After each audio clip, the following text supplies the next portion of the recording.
Well, hello and a very warm welcome to you wherever you are in the world. It's a beautiful day in Paris, the sun rising, and it's going to be a rising challenge now for the rising stars in Para-Judo. We're here in the Champs de Mars Arena, and wherever you are, it's great to have you with us. We're on tatami number 2, and we're getting ready for the action, as are the fans here.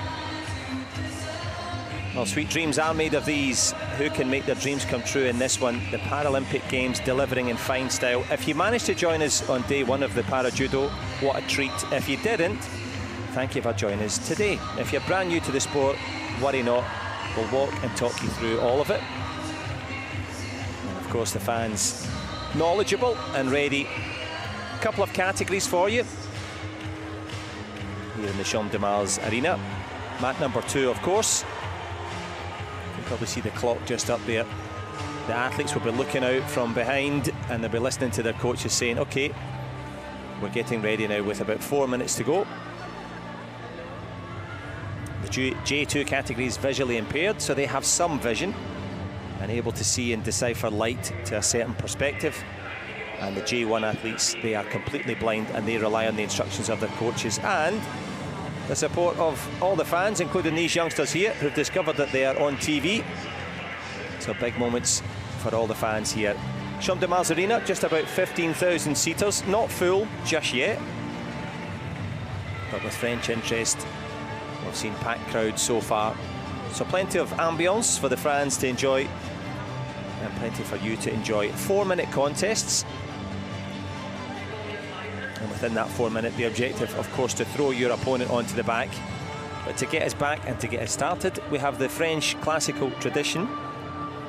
Karine Muller. She's a spectator from that crowd that you've just seen, drawn at random.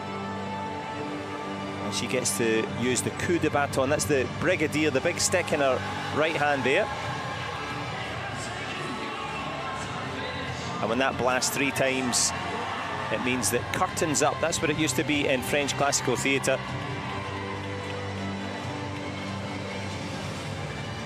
A chance for the judoka to be the leading man or leading woman here on day number 2.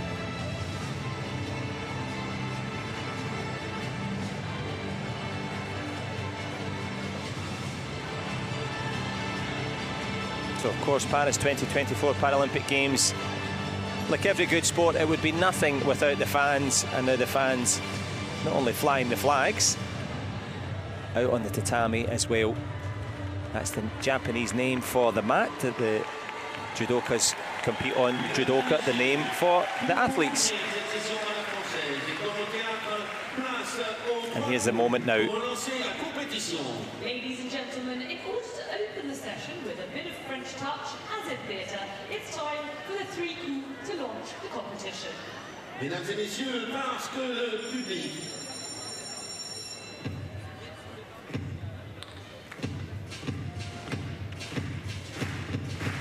Big moments now for Karine Muller.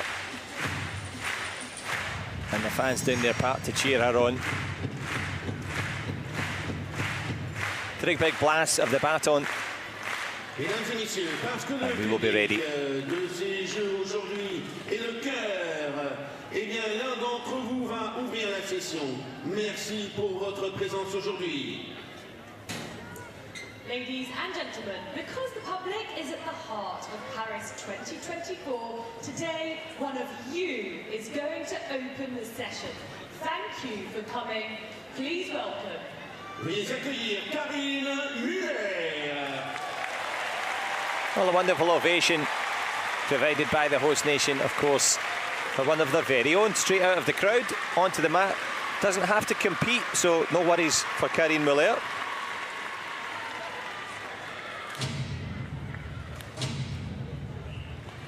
Although with that strength of the baton, she might take some stopping. Good to see the spectators giving her a warm ovation.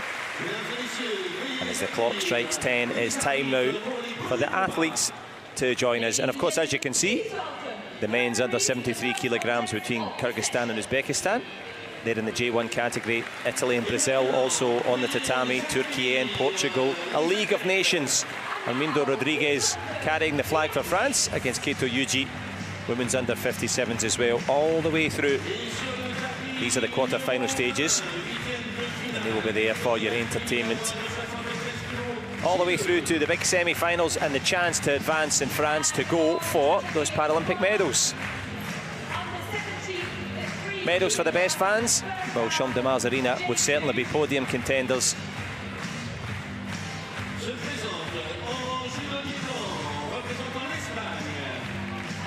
And of course there are 2 tatamis on the go. So as Sergio Jimenez makes his way to tatami number 1, we'll be focusing on the second mat. This is it here.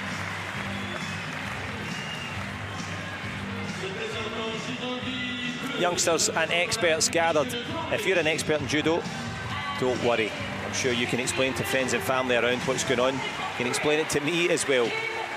But of course, as a fan and as a spectator, there's lots to enjoy about the judo. Who's going to enjoy it in this one, Kyrgyzstan or Uzbekistan? Mamad Baran Suranov or Shokru Mammadov? Ranked number 11 and number 9 respectively in the men's under 73 kilograms. And that is J11, or J1 I should say. That category is for those athletes that are completely blind. Et se présentant judo blanc pour le Kyrgyzstan. And representing the white judoki from Kazakhstan, Mammadov Suranov. From Kyrgyzstan, Matabarin Suranov. And Suranov, the 27-year-old, 7th at the Asian Para Games, inside the top 20 at the Worlds. And representing the judoki blue from Uzbekistan, Shukra Mammadov. From Uzbekistan, Shukra Mammadov, the 25-year-old from Tashkent, and it's Craig Bartlett in charge. And the referee, as you watch for the first time, they take the arm of the referee, both judokas. So judoka, the name traditionally for the athlete, judo-gi, the uniform they're wearing. And they're going to grab onto the arm of the referee before they grab onto each other. And a bow of respect, not just to the video review team, but also to you at home. And our respects to you for joining us. The red dot on the back indicates the category. So that is J1. And this is the men's under 73 grouping. The differences between Olympic judo and Paralympic judo, this. They start off in a gripped up position, looking for the dominant position to try and get the throws. One big ippon as they engage straight away. They want to throw their opponent straight onto their back. That's not a bad start. Obviously landed on the stomach there. So ippon if you throw them onto the back. Good defensive work there from Suranov. He's the man in white.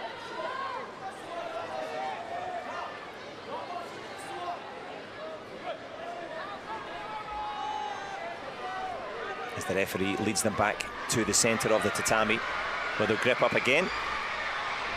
Well, there's the view of the coaches. They're pivotal. You can probably hear the noise of the crowd. And the athletes relying on the sound of their coaches' voices to guide them.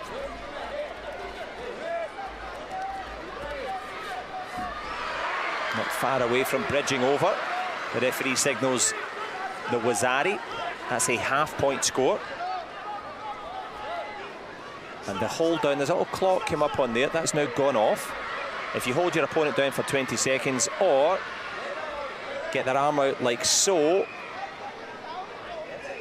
Mammadov, the man in blue, trying to do just that. If you get their arm out, you can get them to submit. But the referee calls mate, which is pause. Pause for thought from the coaches, looking on eagerly.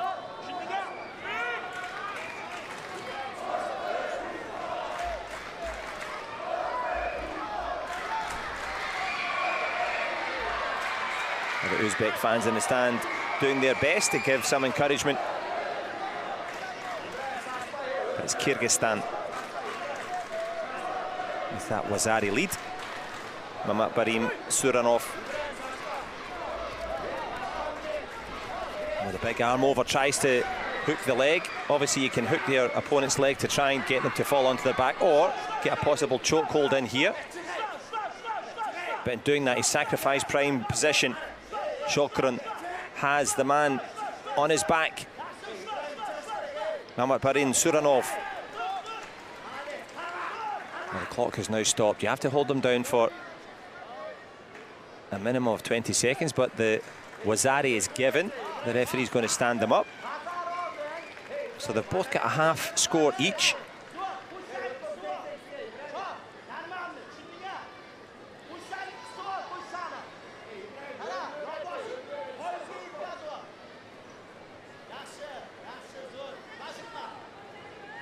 And just about halfway through this one, the centre referee brings them back to attention. And then they look for the dominant position, trying to get their arm either on the collar, the sleeve, or up on the tricep area. And then try to pull each other around with great ferocity and skill. But the feet as well, watch the feet movement. And Shokruk Mammadov tries that sacrifice throw.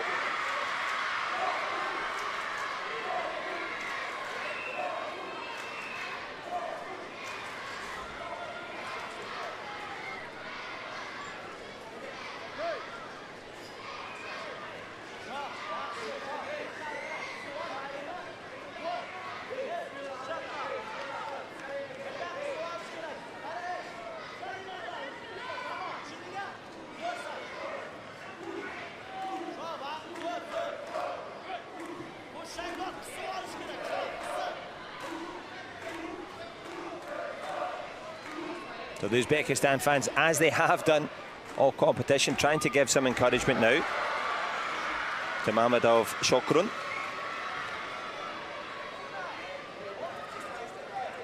As the prodigious shoulders of the Kyrgyzstan's coach just about clear that we can see what's going on. And if you've just joined us, one Wazari each. That's the half score, trying to reach over the back there. Shokrun. So you can change your grip, try and reach over and throw your opponent. And of course these athletes are completely blind, so their proprioception, their distance in space and time comes down to that training and preparation. And then the assistance of the referee to bring them back to attention.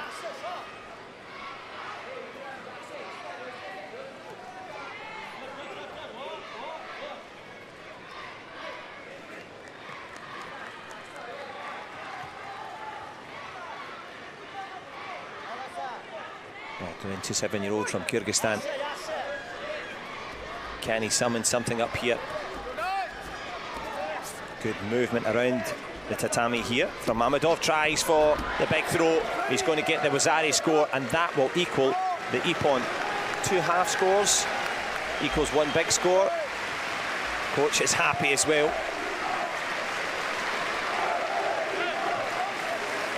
Likewise, the fans in the stand.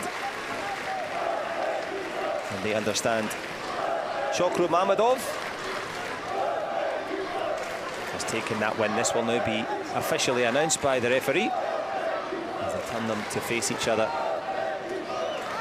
The same respect they started with, the bow of respect there from both men as they find each other for a final embrace. Wonderful efforts, brothers in arms at the end. And the men's under 73 kilogram J1. Round of 16, Shokruk Mammadov, the man from Uzbekistan, has made it through. He's into the quarterfinals. Plenty of confidence in that one. Suranov, my veteran from Kyrgyzstan, will be a better man for this Paralympic journey. His first time at the Paralympic Games as he makes his way out with his coach. So we'll see this in the slow motion here. If you land on your side, like so, you'll get a half score because it's not a clean, full movement.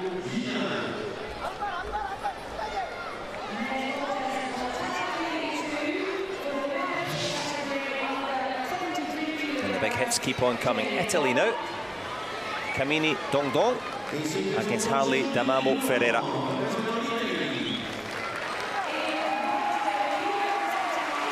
Well, big moments now for Camanni Dongdong, born in China. and moved to Bologna thanks to the care and support of a journalist who saw his story and organised adoptive parents for him in Italy. Big moments now as well for Damayo Pereira. Ekşembet Turbat, centre referee. And the man on your left there on the screen, third at the World Championships, third at the Europeans, the Italian.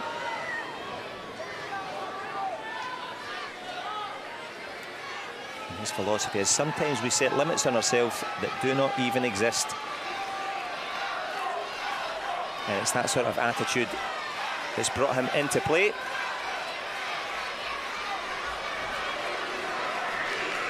And the 20-year-old on the left of your screen going against the 45-year-old from Belo Horizonte near Sao Paulo, and he's now in his 4th Paralympic Games. Always near the podium, most successful at the Pan American Games in Santiago, Chile, where he took that title. That's how they qualify for these Paralympic Games, but straight away the Wazari has scored. The speed off the spot there from Pereira. Aruda arresting Camanni Dongdong. The Italian found himself on his side there. If it had been flat on his back, he could have been in big time trouble.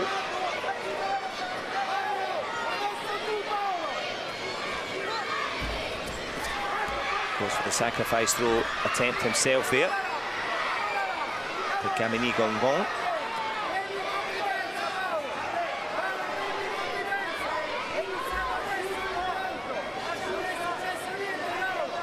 Jaime Bragança, the coach in the corner, giving out the instructions.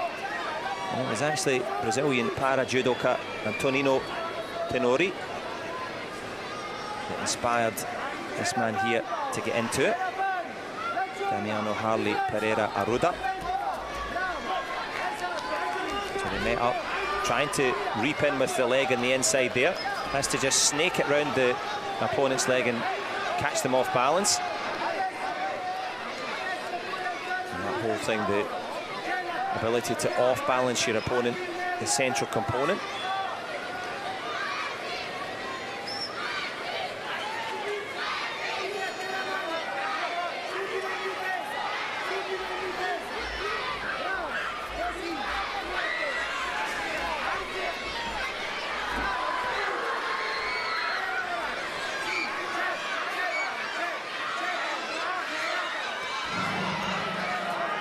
We'll keep an eye on this. They're trying to work away on the ground to try and get some sort of submission or hold, but at some point the referee will call pause.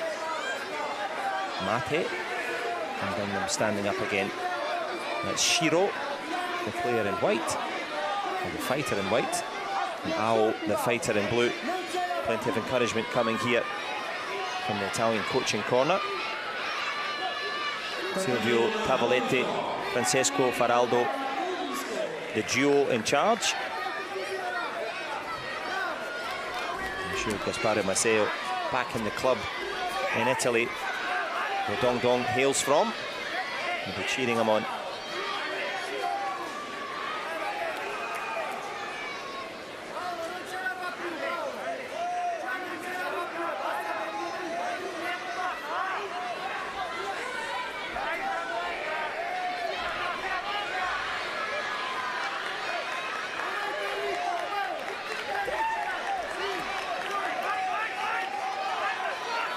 Dongdong trying to again push the action, trying to get some sort of momentum.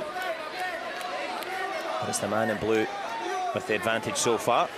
This man here splits his time between Bologna and Perugia in terms of training, and lists Zlatan Ibrahimovic as his hero in terms of sports.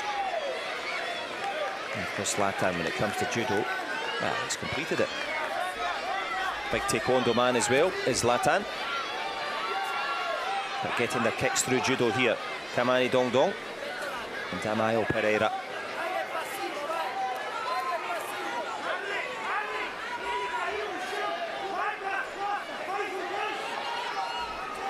Jaime Bragança there, the coach, working hard. That's at the point during pause where they're allowed to give out their instructions. The referee here giving out a little shido, the yellow card. When I say little, can be significant. You get 3 of those,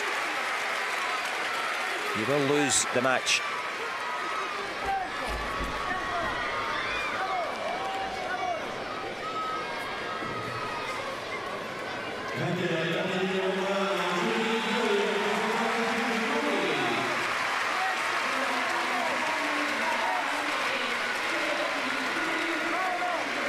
So possible penalties, not gripping with both hands. If you break away without attacking. Poor posture if you try and push your hips back. Watch the athletes here when it comes to the start. Referee happy with the grip. If they try and do that without trying to score, they'll get into trouble, but trying to score there, Pereira, Aruda puts himself onto the ground. And of course, repeatedly stepping out of the contest area, that's also a penalty.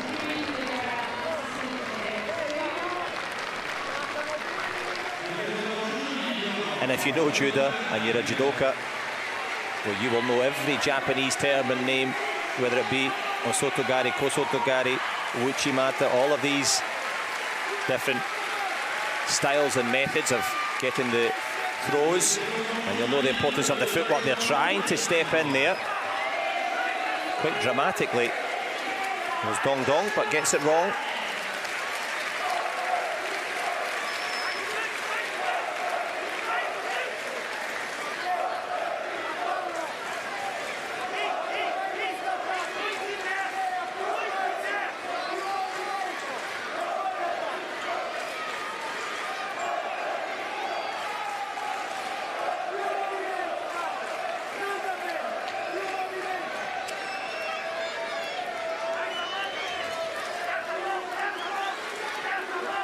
Looking for the dominant grip as the 4 minutes becomes 2, halfway through.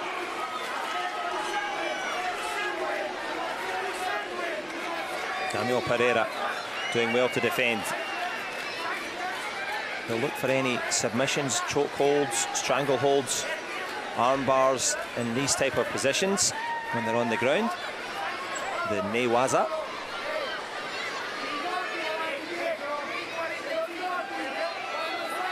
Going to be back to the takiwaza, the standing techniques.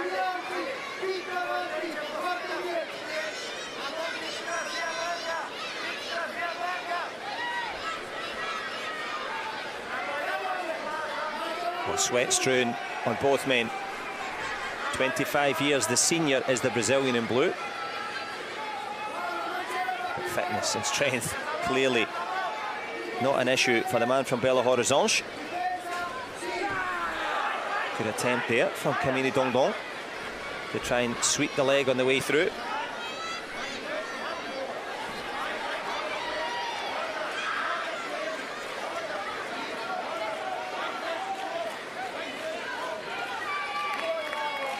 Daniel Pereira, this is 4th Paralympic Games, the Brazilian. Finished in 9th place each time. I'm sure his wife Vivian and sons Pedro and Heli cheering him on.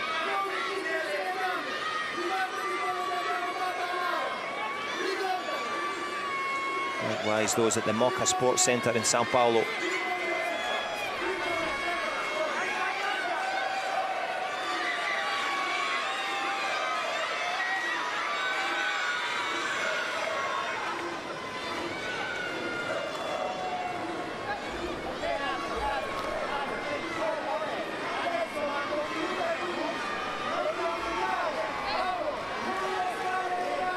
Back in Perugia at the Close End Judo Club.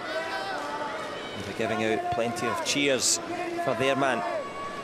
Camanni Dong Dong hasn't got any scores on the board.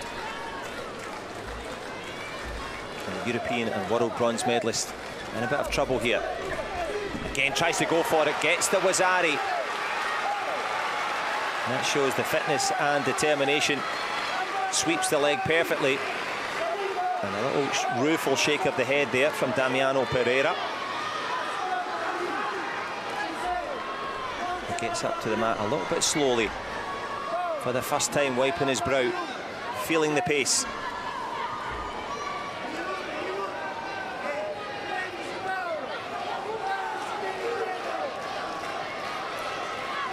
A minute and some change concern on the face of the Brazilian coach now.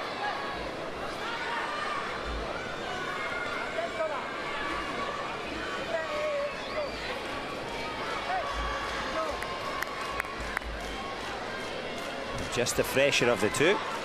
Silvio Tavaleta, excuse me, the coach in the corner. On the telly. But on the comeback trail has been his man, nicknamed Paolo. What can Camanni do here? Into the last minute we go. One more half score for either would do it. Good attempt to reach the outside of the leg there.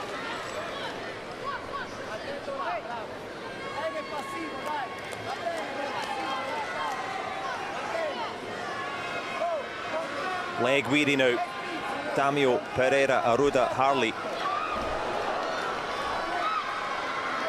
The man from Belo Horizonte found himself horizontal in the mat.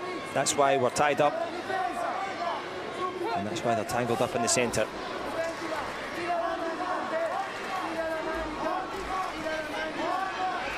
Reaps the leg, good jump out of the way there.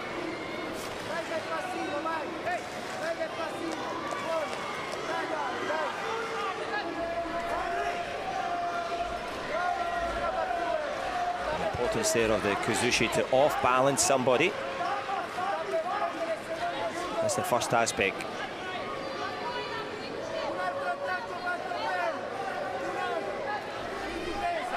So good grip, good movement. Good movement of the feet there. More of a windmill throw round. Landing safely on his stomach there.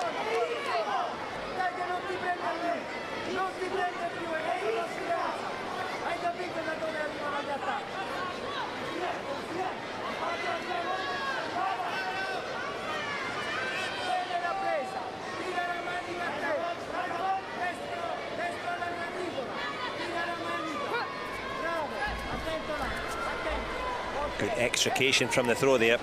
Camanni Dong Dong slides out of the way there. He was in a bit of difficulty.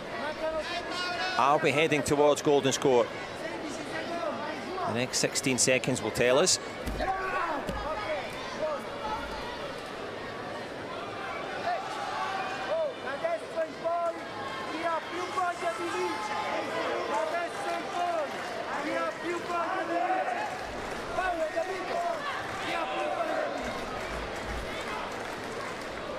Coach just checking that they both understand what's needed during this pause.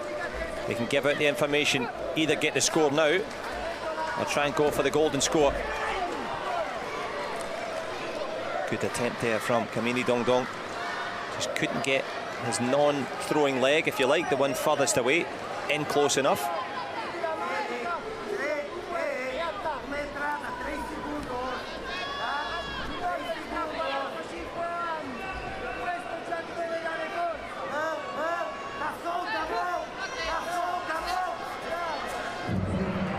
Indeed be golden score. The gong goes,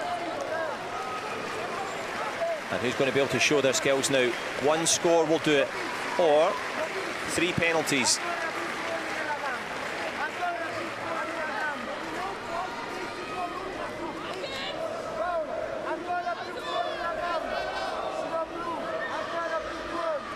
So that one Shido from the Brazilian is hanging there, so it will just be 2 penalties for him.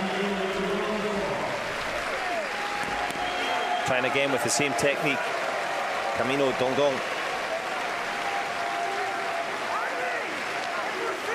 And Damio, Pereira, Aruda, Harley looking very tired now. You can see what his coach thinks of it 10 times.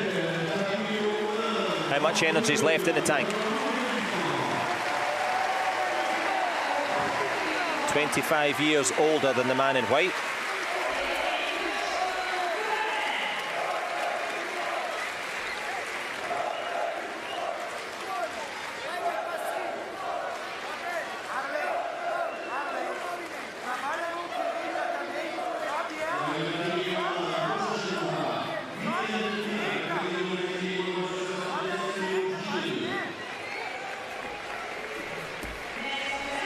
going for it. Again, Dong Dong has been the most aggressive all the way through.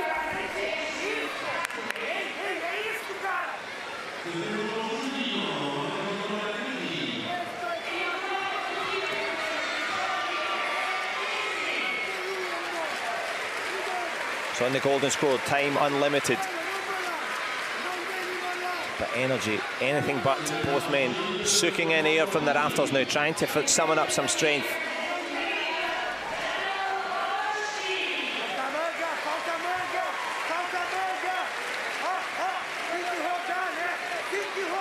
And the coach making sure that he's ready just in case he's got to step in and do a bit of judo there.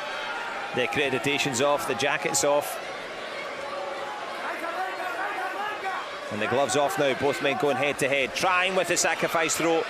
Attempt there from Damião Pereira. And the Brazilian has used a lot of energy. Let's see how quickly he gets up to the mat. Back to the standing position. Took him 4 or 5 seconds to get back up there. Exhausted. Working frenetically.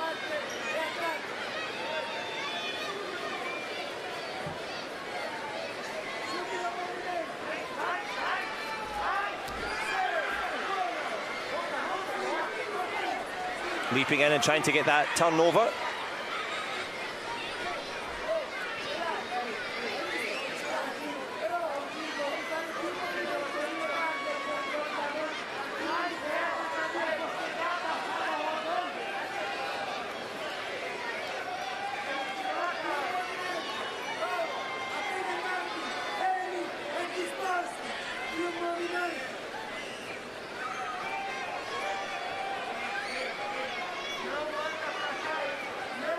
Precious seconds to get the precious judogi ready.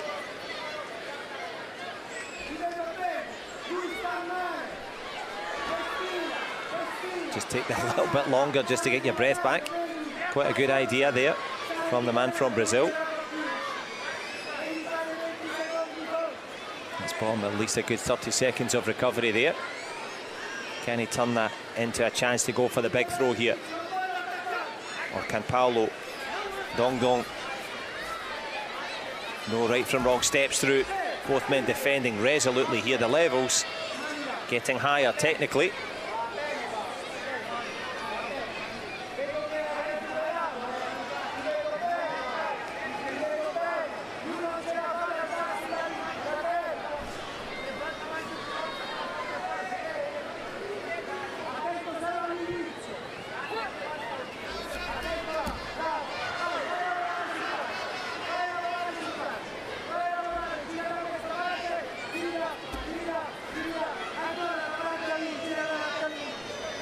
Neither man been able to extricate themselves.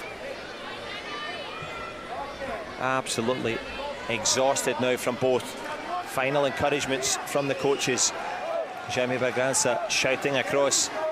You see a puff of the cheeks there of Damião Pereira. Aruda Harley, the man in blue, really feeling the pace. This for a place in the quarterfinals. Energy required. Tries for the drop Seonagi, but drops to the mat. And he'll take a little pause here, dragging himself back up to his feet. And meanwhile, Camanni Dong Dong, regardless of who makes it through, the quarterfinals is going to be a tough ask for both men. Into the 6th minute now of action. One score could be enough. Keeps trying to go for it. Dong Dong almost put himself in trouble. The strength there of Damião Harley.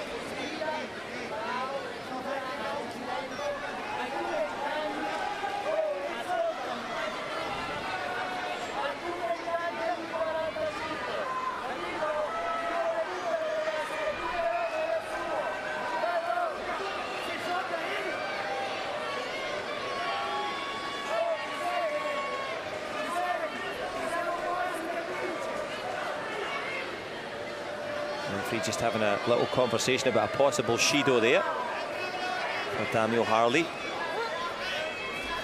He tries to go for it to his credit there. That sacrifice throw attempt. Only sacrificing precious energy, of which there's not much left. Perseverance in Paris at the Paralympic Games, drags himself back up one more time. Camanni Dongdong, an exemplar of perseverance in his own life at times. Tries to go exactly the same way as Damian Harley did a second ago.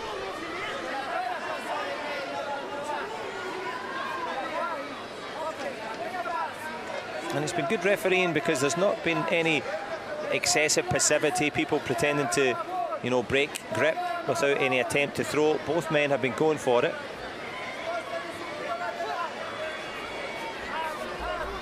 And no need for calls of jogai, which is be careful, you're on the edges of the mat. Both men on the edges of their energy. Coaches will be battered as well after this one. Minute 7, collar grip. Make your point, caller tries to go for it. And the Wazzari is scored, but there's, I think, a significant possible protest for Team Italy. Yeah, as we can see there, coach in the corner, Silvio Tavalete, saying there was no exposure to the side or to the back, but let's see. The video will be reviewed. And we'll wait for the pronouncement of the referee.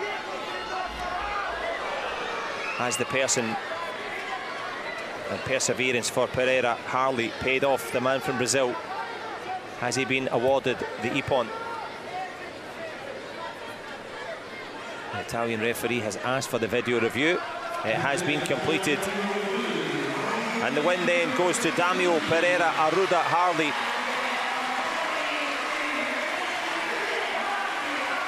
Absolutely exhausted there at the end of it. Best of luck to him in the quarterfinals, because he has put it all in there to make it through.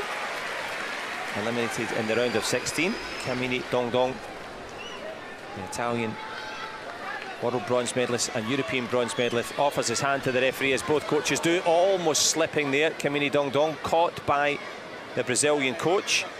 Good work there. And that shows you exactly the realities on the mat. In full command off the mat, needing that little bit of assistance to come down the stairs, putting into good refrain the skills that were on show there.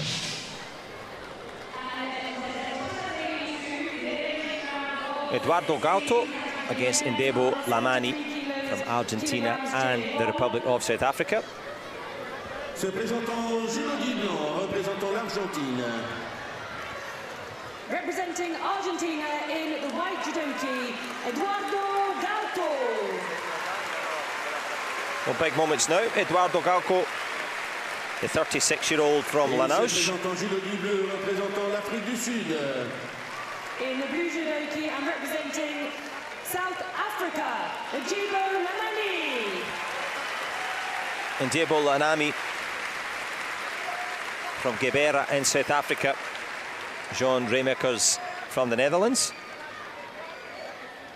The referee in charge of proceedings here. Well, the man on your left, a couple of times at the Paralympic Games, both inside the top 10, same at the World Championships. He is the Parapan silver medalist from Santiago in Chile most recently. And on your right there, the 32-year-old making his Paralympic Games debut from the Eastern Cape Academy of Sport.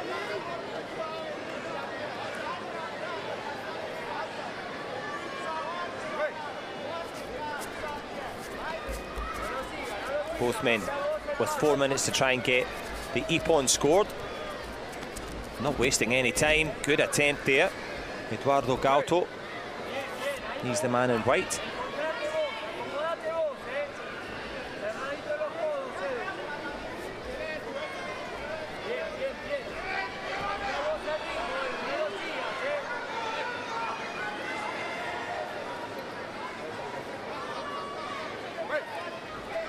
Getting the dominant grip That's the objective. Tries to go with the sacrifice throw, the drop Sionagi. It just drops down, leaves the neck here, but the referee's going to call mate, which is to pause, get them back up.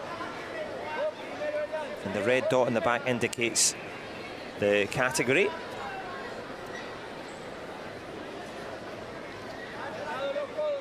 Dirk Crawford, the coach for South Africa. Guillermo Traba. And this is the call that the referee's going to make here, just to say you're on the edge of that yellow part of the mat. Call of Joe Guy. As we see Guillermo Traba, the coach there for Argentina, trying to give some encouragement. They can do that during this pause. And then after, they're supposed to try and keep regularly silent, just so that the referee can shout that they are close to the edge of the mat for the safety, like Joe Guy, that's what the referee's calling here.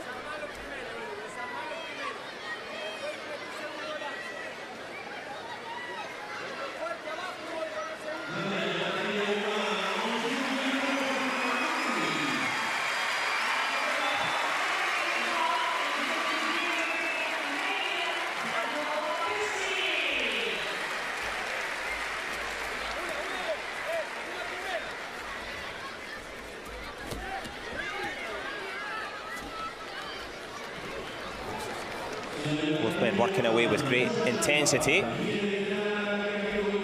to secure one of the 4 ways to win, either to throw your opponent onto the back for the full point, hold them down on the ground for 20 seconds on their back.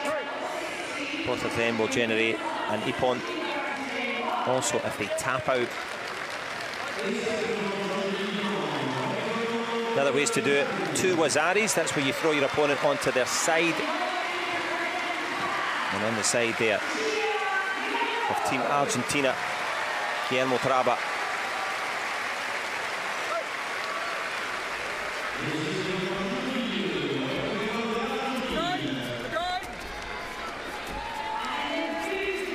So just watching the legs, a good attempt to step through, reap that inside leg.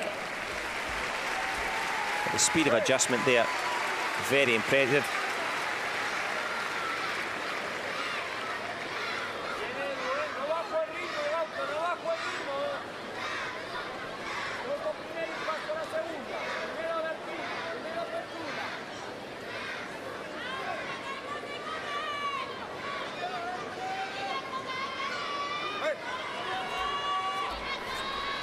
Lamani and Debo, the man from South Africa in blue, showing great awareness. No chance really to get the chokehold on now, or to get that arm out. Decent hold around the collar. Can he force himself over here? The referee's having a good look at it, but he's going to stand him up instead. Eduardo Gauto working hard now.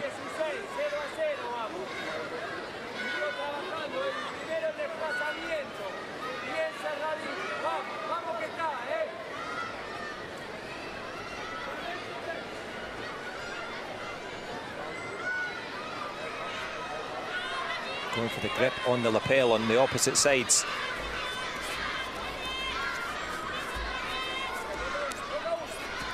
And these rangefinders to try and kick to the legs there, also in terms of trying to get the opponent tripped up, but also to figure out where they are exactly in relation to you. Can't be separated here. And this man's under 73 kilogram, round of 16.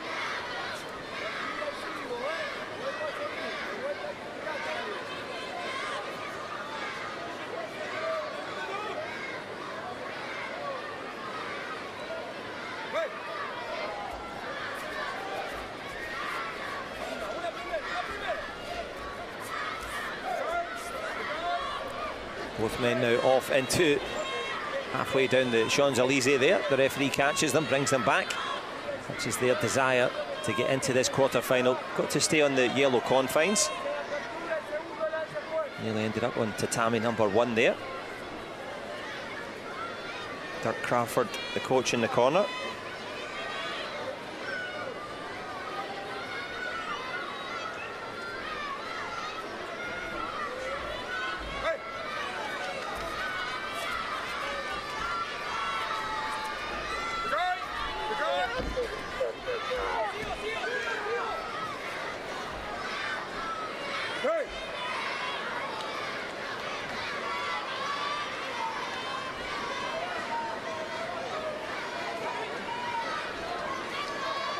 Well, from the training hall to the tatami, all the instructions from the coaches. Key now. A minute and a half left of the 4 regulation. Could go to golden score. Who can take it into their own hands and feet?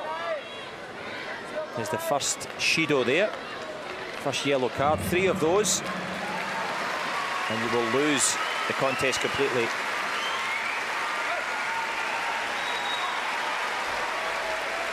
Haji made the call, which is to begin, as they begin again.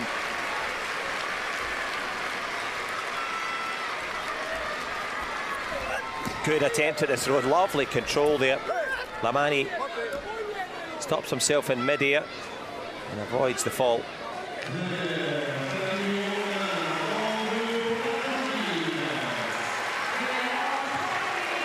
Dick Crawford really going for it.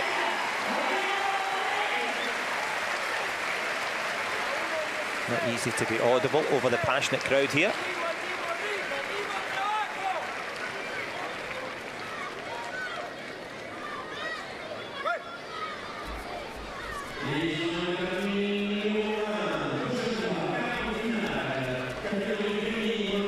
Lamani trying to set that one up, goes for it this time. Can't quite get his heels dug into the hips there on the way through.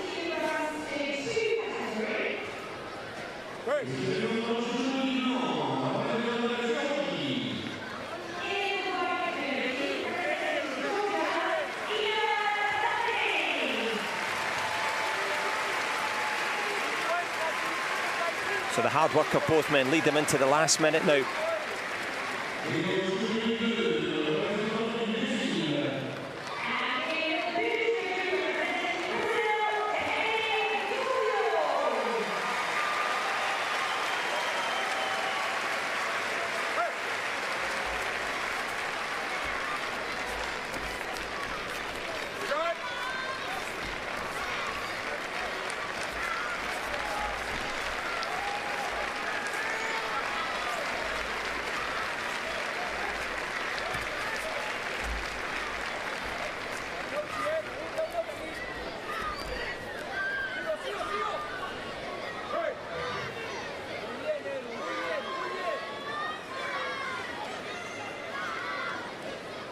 Nicknamed Edu, can he get back up to his feet here? The man from the National University of Lanús, trying to graduate with honours into the quarter-final. Neither man can be separated, just that one Shido. That won't be enough to decide the outcome.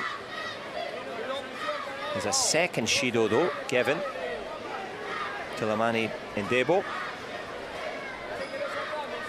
Precarious position, one more of those, and the man from South Africa will lose the contest. Has to go for it.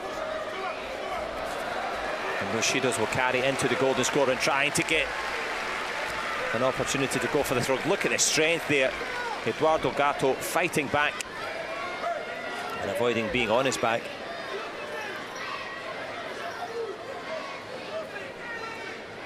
But Crawford saying perfect, perfect.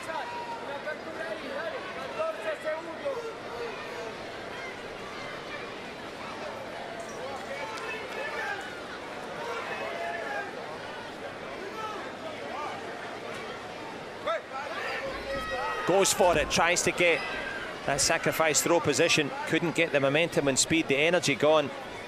The time not far away from it either. As the clock ticks down, golden score we go.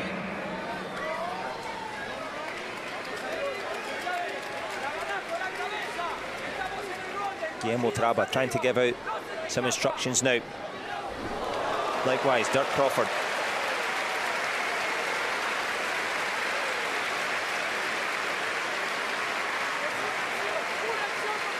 Ndebo Lamani says he took up judo because he was quite ill-disciplined as a youngster, and it certainly helped him as a teenager to change his ways.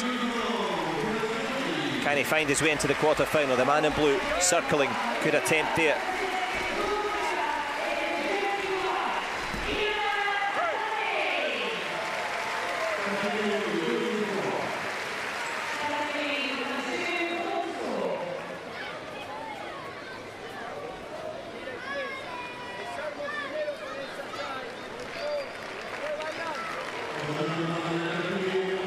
Not much voice left for the coach, imploring his charge forward. Eduardo Gauto. Can he force another Shido to make it win by disqualification?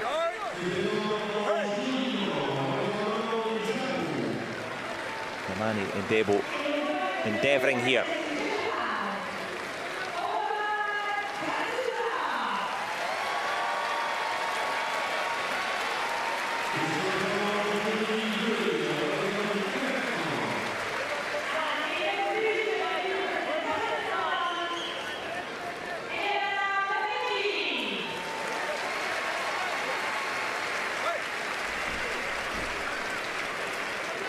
Same technique, same outcome.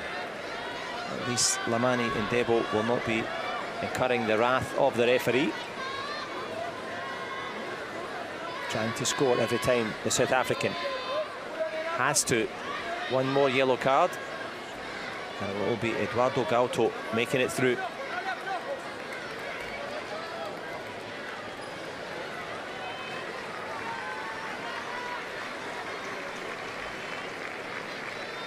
A little conversation with the referee and a wry smile from both. Who's going to be smiling at the end of it? Trying again, Eduardo Gauto.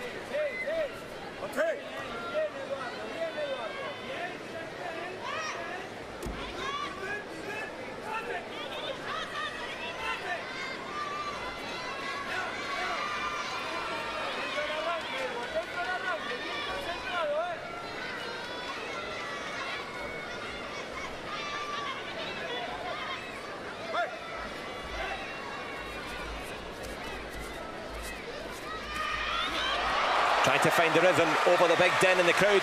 Almost got the arm lock on there. Did Lamani and Debo.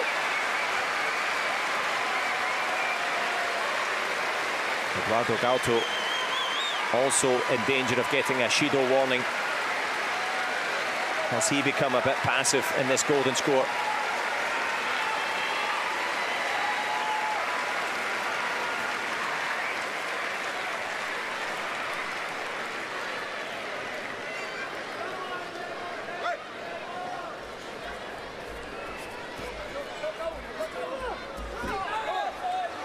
Went for it.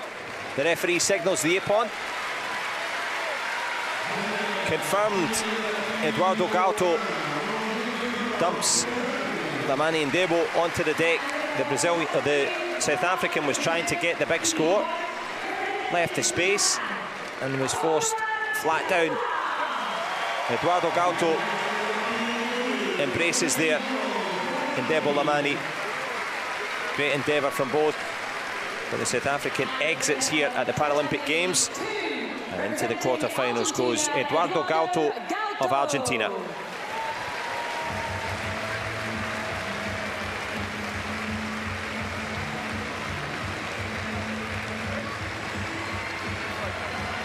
Take on me, says the music. They took each other on. A warm embrace now between the respective opposition coaches and athletes. Lovely to see as they help each other down the steps. But taking that step now to the quarterfinal is this man here in white, Eduardo Gauto. Into the quarterfinals he goes.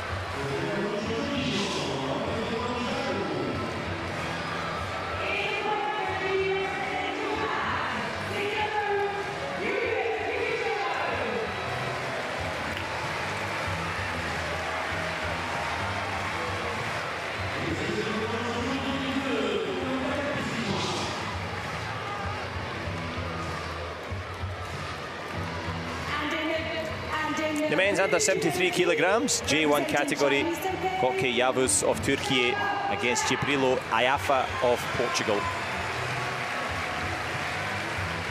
J1 category, of course, those athletes that are completely legally blind. J2, those with a different spectrum of visual impairment, different degrees of vision, but plenty to enjoy for the youngsters here. Plenty of anticipation as well. The host nation about to make their debut pretty soon as well.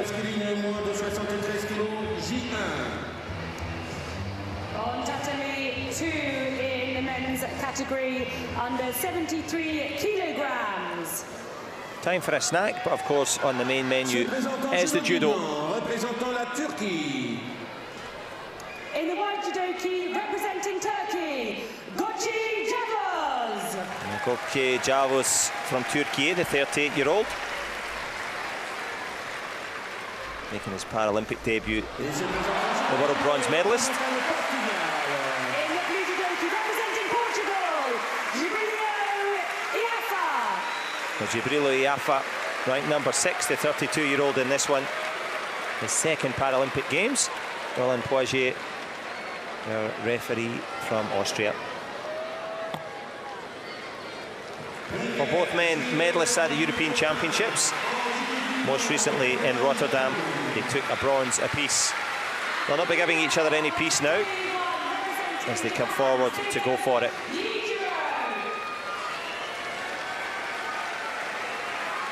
Haldun Efemeli, the coach there on the right-hand side, the man in red for Turkey.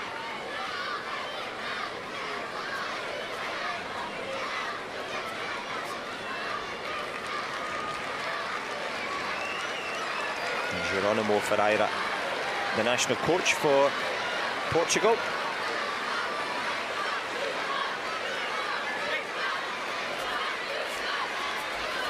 So they know each other pretty well, trying to come forward straight away. Plenty of aggression and speed, no doubt about that one. Iaia listening in there to Geronimo Ferreira, the coach. Fernando Seabara, the other coach in the Portuguese delegation.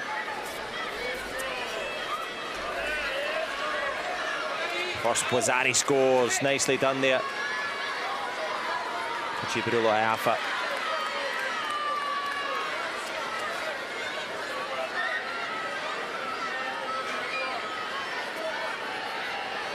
Well done, Efemeli, the coach in the corner, trying to give some encouragement to his charge, who took up the sport just 5 years ago at age 33.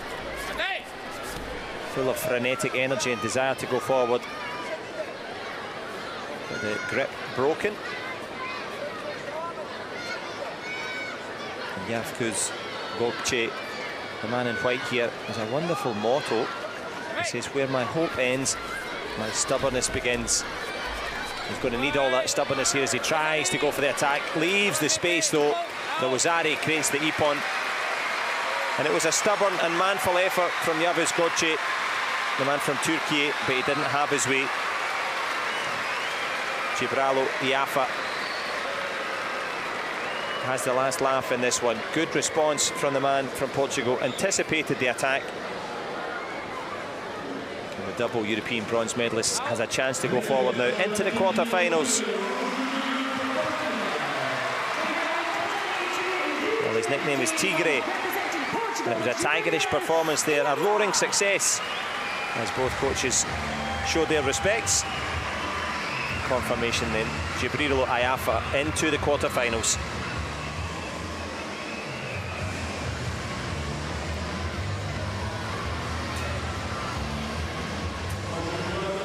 Coaches just making sure their charges get safely down the steps. More steps for this man in blue. Quarterfinals await. This is the reason why. Sticks the leg, sticks the landing on the side. Excellent. And then the counter-attack there. Partially on the back, partially on the shoulder. And big moments now. Well done. Into the quarterfinals they go. Who will join them? Well, here on to tatami number 2, men's under 73s J1s. Armindo Rodrigues against Kato Yuji. France against Japan.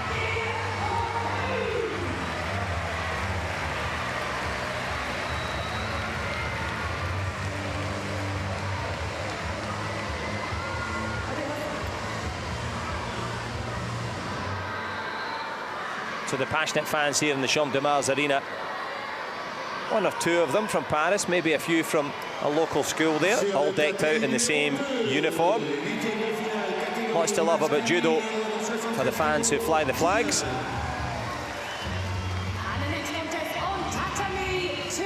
And there's the head man. Can he be the big man in this one? In the men's category under 73 kilos, J1. Et se présentant Judo Guy Blanc, représentant la France.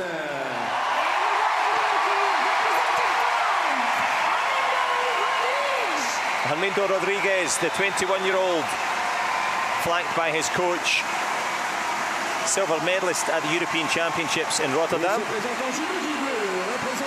And he only took up the sport 2 years ago. Representing Japan, Kato Yuji, the 46-year-old from the Kawaguchi province. And the man from Japan, a three-time Paralympian, silver medalist in Athens 2004, 20 years ago. All of the experience.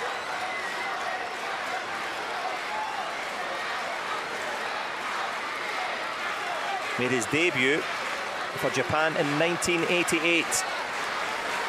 Did the man in blue, Rodrigues Armindo, made his debut in 2022. I'm not good at maths. I'm not going to try and add it up. Let's just say it's experience in the blue corner and youth and vigour in the white, who can figure their way into the quarterfinals. Rodrigues tries with the aggression at the start. And the referee will call Joe Guy to let them know that they're right on the edge, almost in amongst the camera crew there as well. It's going to need to be picture perfect from this man, because Yuji Kato will have a game plan. We can be sure of that. Both men getting used to the strength. Attempt there from Rodrigo, who tries to keep it rolling.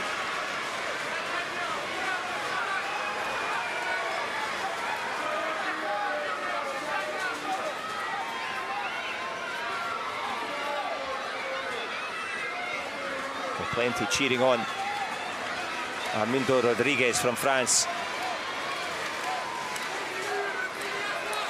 Kato Yuji, of course, I'm sure he'll have plenty of support. His wife Mieko Kato and his child Mamiko will be cheering on, no doubt, amongst others. Reasons to be cheerful as he tries the sacrifice throw. Rodrigues Armindo meaning business. The only danger is that frenetic high pace can leave a space.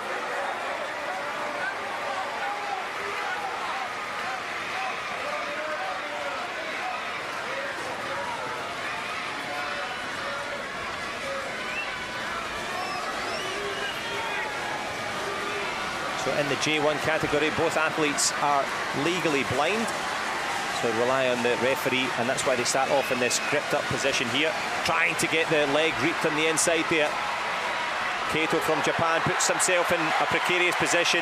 The Wazari, can it be transferred to the hold down? Rodrigues Armindo, meaning business, puts himself in trouble though. The young Frenchman has the half score as the referee stands them up.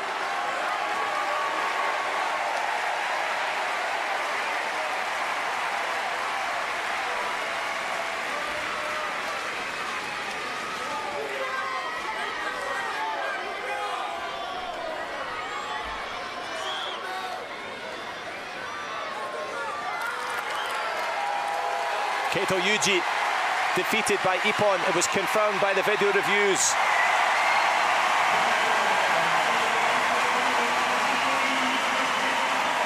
Youth triumphing over experience. And it has been confirmed. There was an initial request for a review from the Japanese coaching pairing. But as they take the arm of the centre referee back to the corner of the tatami, taking the hearts and minds of the fans here, Rodrigues Armindo. A big upset win here. The European silver medalist making his Paralympic debut. Into the quarterfinals he goes. taking out a previous Paralympic silver medalist. Big performance, big win for France.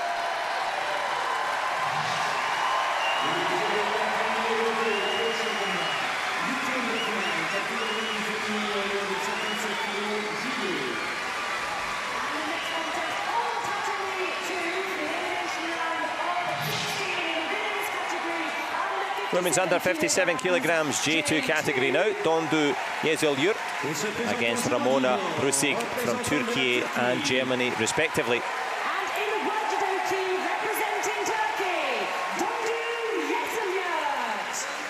Yesilyurt. Dondu Yesilyurt from Turkey, from Samsun. She'll need the strength of Samsun in this one. Former power lifter. Can she lift herself into the quarter-final? Well, Ramona Brussig, stern and ready from Leipzig. Now lives in Sherwin. Can she win in this one?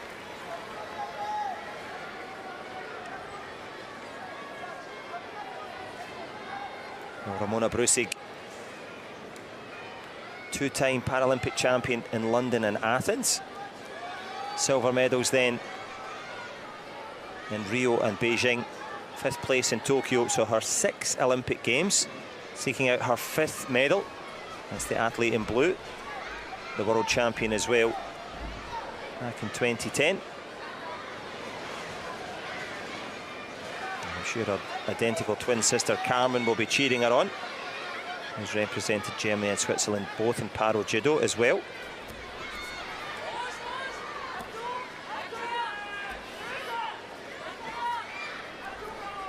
From that judo family, that big strong base. Can she find a basis to get the scores early here? Keep on for throwing your opponent flat on their back with good speed and control. Tries to dig that foot into the hip to get that sacrifice throw over. The Tomonagi attempt. And attempts now for encouragement from the coach of Turkey, Halfun Elfemli.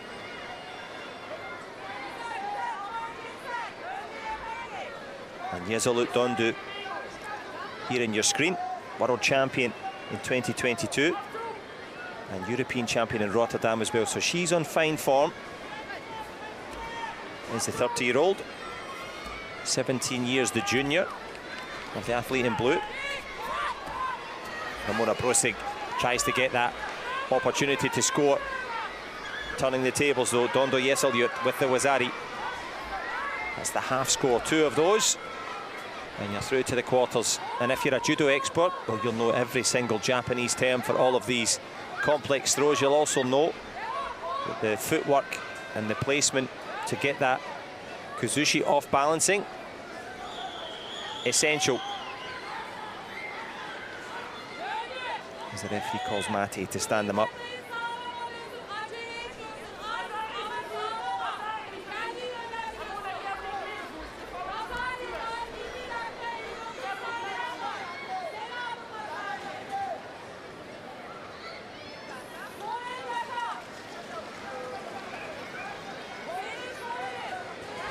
Yesilyurt Dondu trying to get the grip there of the lapel.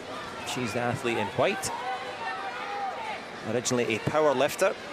It was her coach that said, why don't you try judo, have a look at it. And because of the strength and the ability to transfer that energy, she's transferred it now to judo.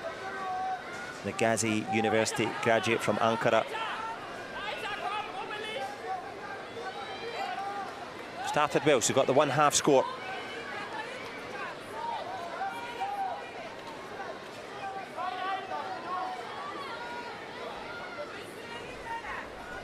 And tense times now for Carmen Bruckmann, coach in the corner.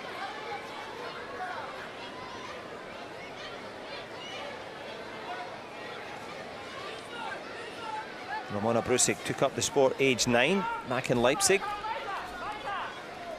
So has all of that judo base as she goes up against current world and European champion in the form of Dondu Yesilyurt.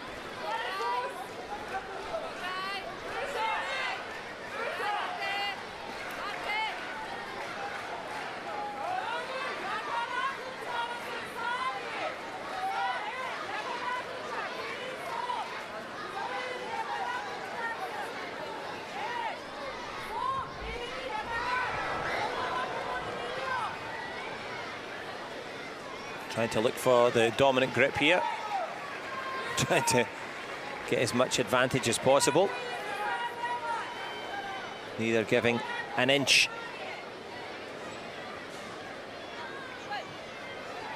Left hand on the collar, right hand on the sleeve. Where does that leave Yesilyurt? Tries to step through, good anticipation from Mona Brussig. Sees it, feels it, steps wide.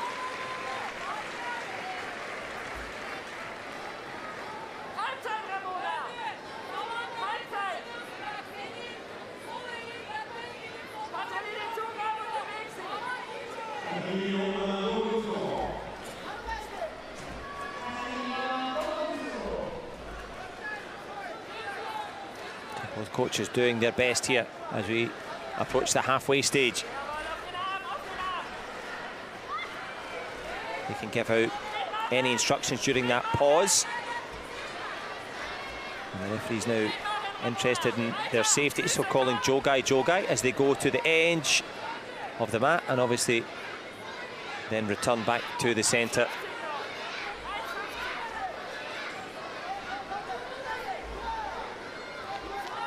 Big nod there from Yesilyurt.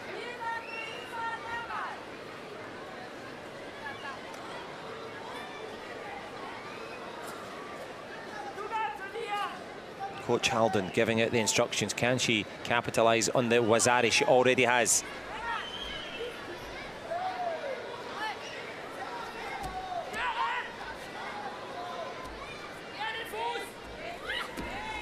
Good speed across. But well anticipated again there, Ramona Brussig.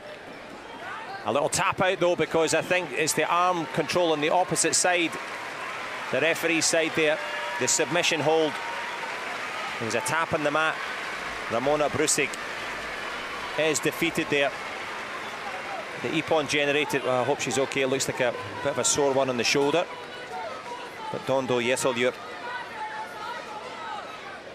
European and world champion, takes out, well, the two-time Paralympic champion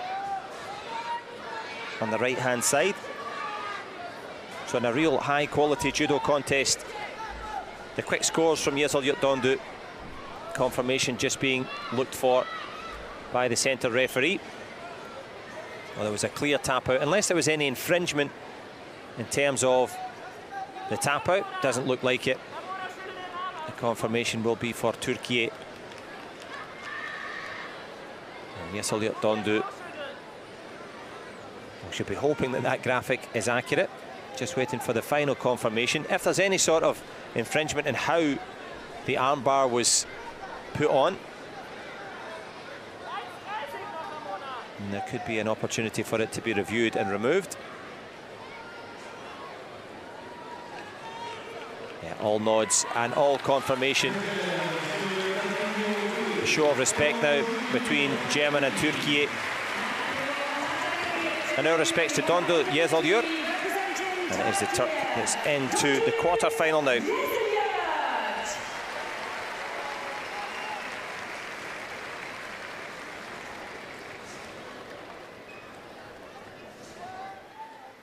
Quarter-final opportunity now for Turkey. Help down the steps. Can she take another step towards the medals? And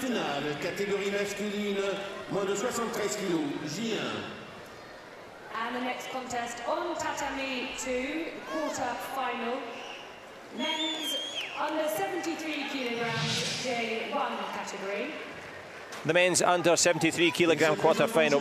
Florian Alexandru Baloga of Romania. Well, you need to be quick to catch that one. You need to be quick to catch him too, as he goes against Mammadov Shokran of Uzbekistan.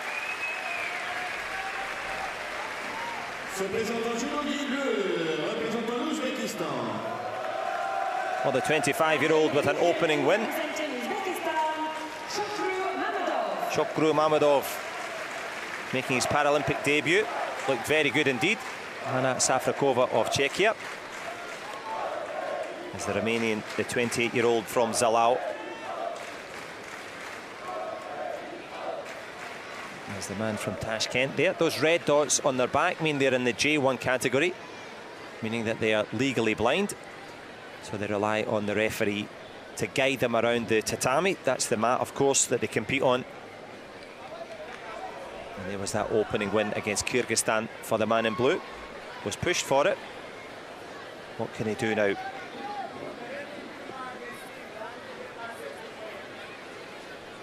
Up along that, Florin Alexandru, two-time Paralympic medalist from Rio and Tokyo. A couple of bronzes back-to-back as he tries to get his opponent onto his back. Good strength, though, from Mammadov, having none of it.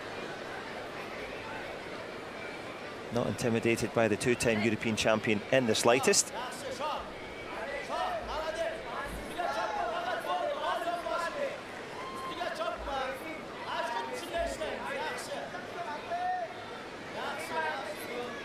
Tamasav's Gergely, the coach in the corner, trying to give out some instruction for his man from Cluj.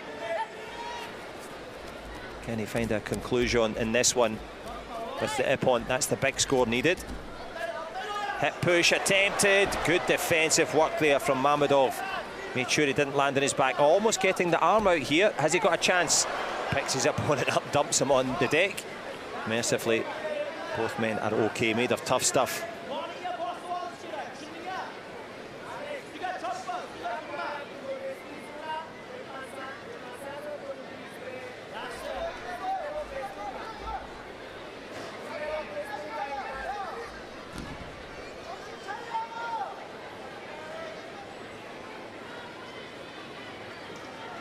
Well, the man on your left, as you look at it, says, "My life begins in the dojo." That's the place for training, where he trains 12 times a week, twice a day. And that training so far hasn't really turned into any points, but he's shown his strength to Mammadov so far.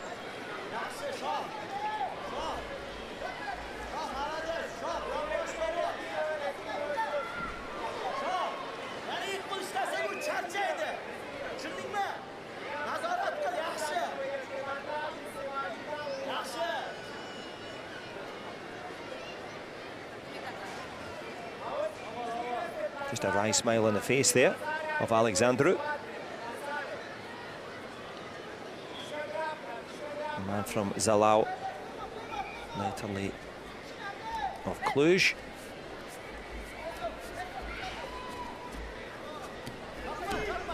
Attempted the drop Cianagi. That's the kind of shoulder throw there.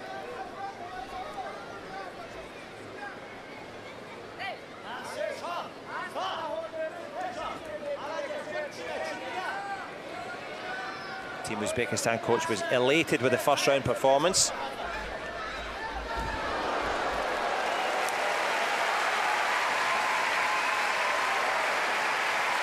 A bit more complex now. Stepping up the levels as they step up the opportunity now.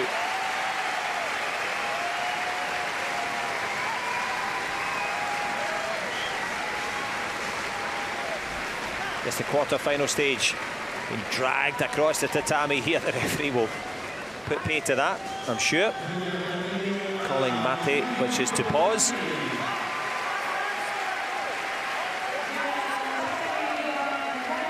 But no pause in the action.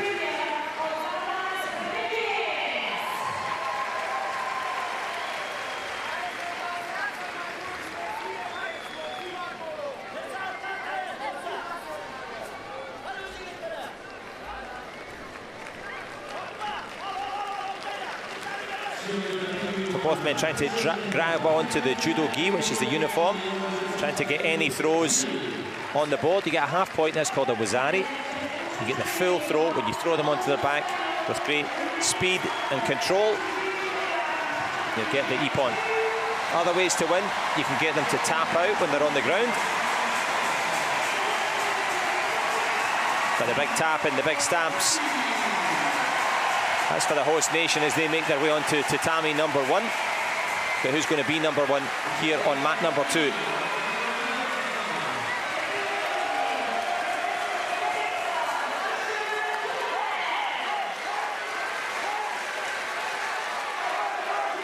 Gianni Andreschia, the coach in the corner, trying to give out some encouragement. It's been encouraging for this man, Alexandru Baloga Florin. Speaks both Romanian and Italian, so he can communicate with his coach. student of pedagogy, physiotherapy and psychology. Trying to graduate with honours into the semi-final. Can he get the chokehold on? Doing his best. But Shokroon Mammadov just keeping that arm at bay. Good strength from the man in blue, protecting himself.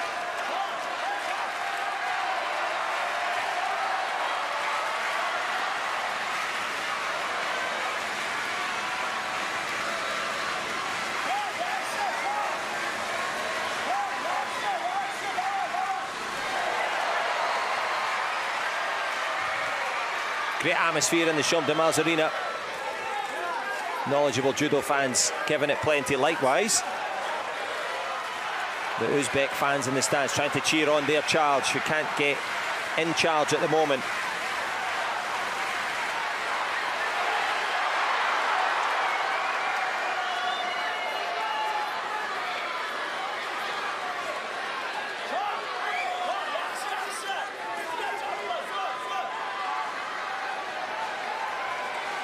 The referee just has a quiet word there with the coach in the corner. Gianni Andresia.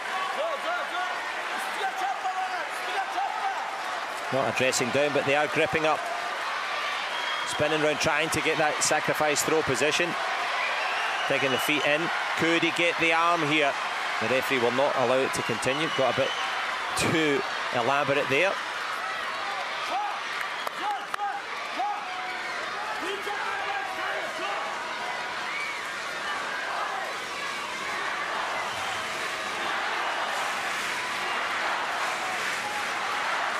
Well, the first Shido warning, the yellow card, 3 of those, he'll lose the contest.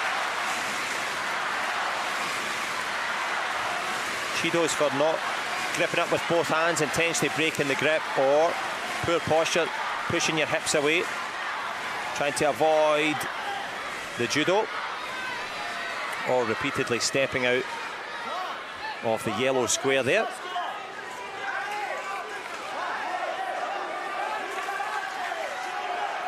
Coach doing his best to be heard.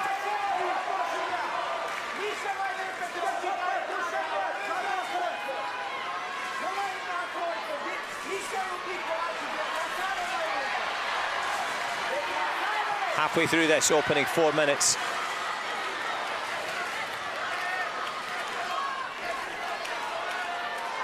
Early to talk about golden score, but it can go into extra time if you can't get it done in double quick time, as they try to take it down to the takiwaza. That's the standing techniques for taking it from takiwaza standing down to newaza. But ne scoring.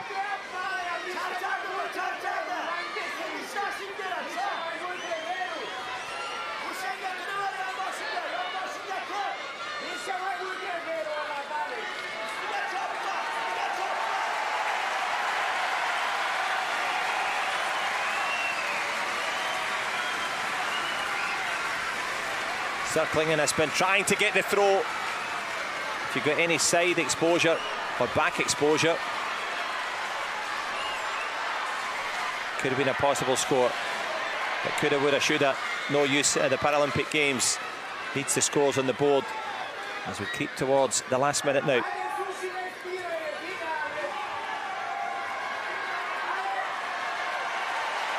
Oshiro, the player in white, and Ao, the player in blue. The only crumb of concern for Uzbekistan, the yellow card. And there's another one. One more Shido, one more yellow card for Shokroon Mammadov. And he will be out at the quarter-final stage.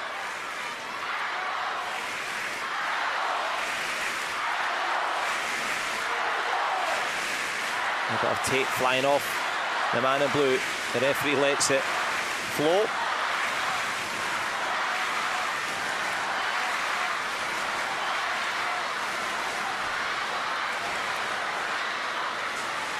Getting the tail of the tape so far. Just the 2 yellow cards against Shokroon Mammadov of Uzbekistan. Coach looks ready just in case it kicks off.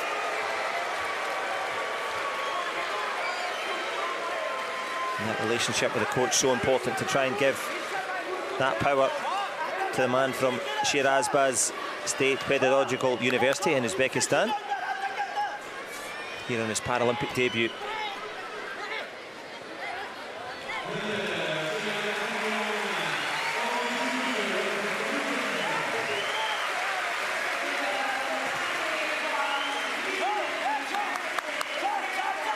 Well, Alexandru Florin, 2 Paralympic bronze medals already to his illustrious career. Add that to the Worlds, where he also took bronze, 2-time European champion on the left. But he's been pushed to the absolute limit here from Mammadov. Not been able to get any clean throws going so far.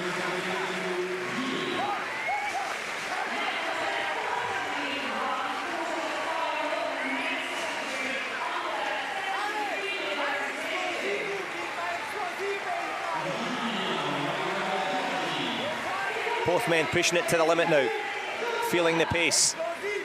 Can they complete the grace, because it is the semi-finals at stake.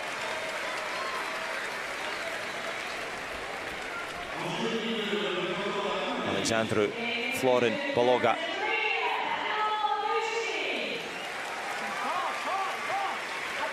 Both men just dragging themselves back up. Coach trying to give out some encouragement. Gianni Andresia.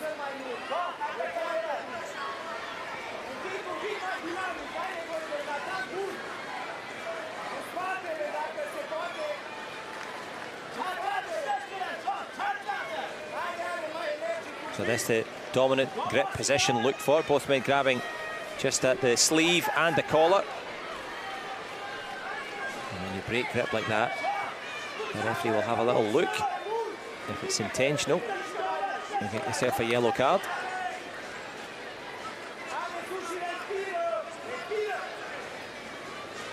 But more than anything now, just tiredness, soaked in sweat.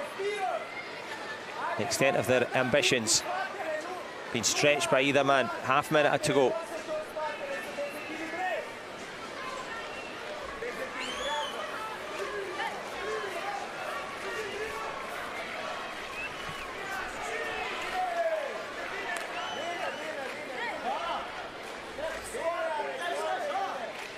Well, I mentioned after the first minute the possibility of golden score.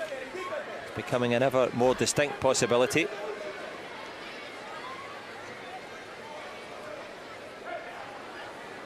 The referee's going to give the Shido though. The warning has been given to Mammadov Shukran of Uzbekistan. No golden score. Still the chance to go to the semi-finals though for Alexandru Baloga Florin. The man on the left in white, it's all right for him as he's into the semi-finals. The Romanian Alexandru Florin Baloga proving that he belongs at the top level, of course. Pushed all the way by Mammadov of Uzbekistan. He'll be into the repechage, the man in blue. Trudging down the stairs. Just a smile now for Alexandru. Makes it through to the semi-finals. Again, for the third time at his third Paralympic Games, Alexandru the Great, arm in arm with his coach. Can he add to his armful of medals?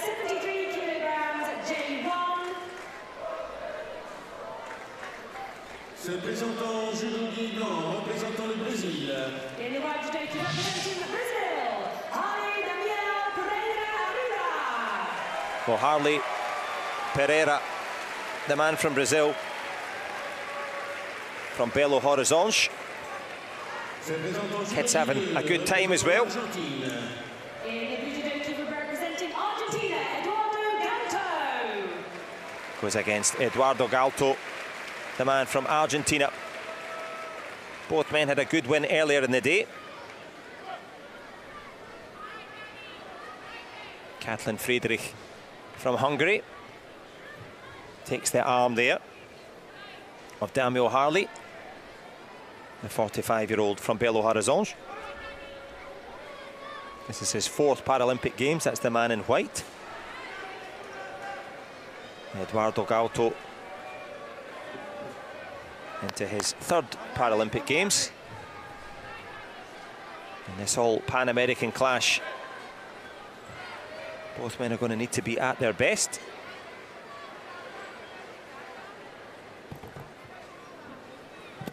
So they get gripped up in the centre. They're in the J1 category. That means they're completely blind. I'm sure watching on at home will be Vivian, Pedro and Heli, the wife and 2 children of Damiel Harley, the man in white, giving him plenty of encouragement. Goes for it early, tries to get the throw on the board, but they are called back to the centre.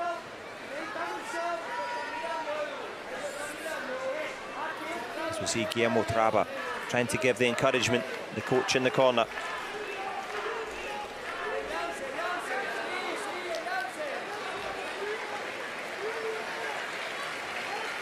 I'm sure his own children, Julian and Tahil, the man in blue, Eduardo Gauto, they'll be watching on, cheering on. Dad.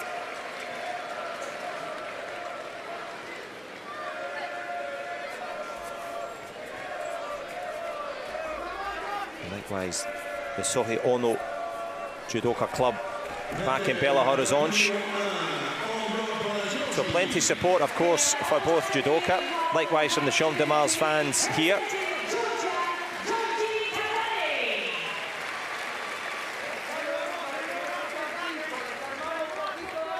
Jamie Bagranza, the coach, trying to give out a bit of encouragement and tactical and technical advice. I suppose if you run them together. As they're pulled back together in the centre, grabbing onto the lapel.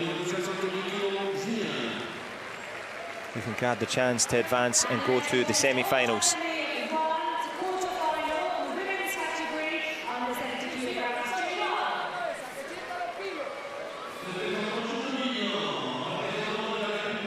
The referee will have a good look at this. And they call a pause. And Mate on the mat. Well, if you did see the other matchup, Damiel Harley, Pereira, Aruda was pushed to the last seconds of the golden score. How much energy has he got? The 45-year-old in white.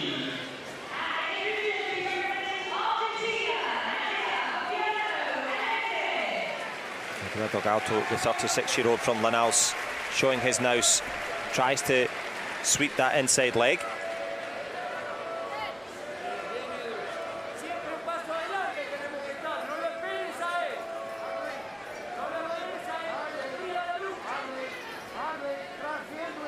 From Argentina, used to play five-a-side football at national level in Argentina. Changed his goals now. Can he get the telling strike?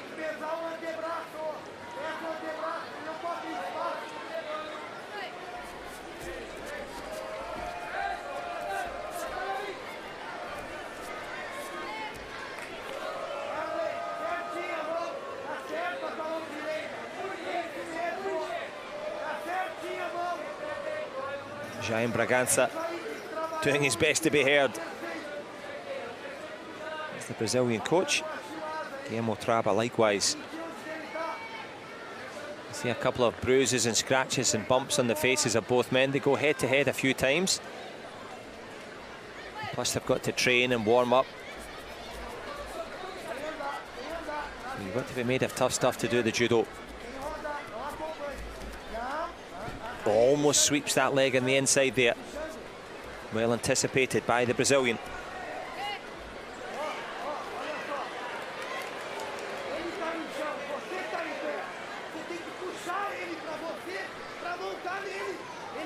So the ways to win in judo: if you throw your opponent onto the back, you get an ippon. Hold them down on the ground for 20 seconds with good control. You also get that ippon, or you can arm lock them, choke them, or strangle them.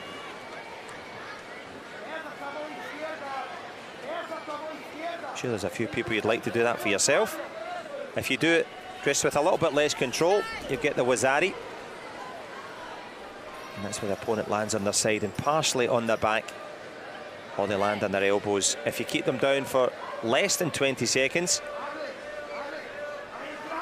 then you'll take the wazari. If you already have a wazari and you want to hold them down, you only have to hold them down for 10 seconds. And now you're an expert if you want to get involved in this sport that emphasises maximum efficiency with minimum effort. We might be watching you at the Paralympics in 4 or 8 years' time.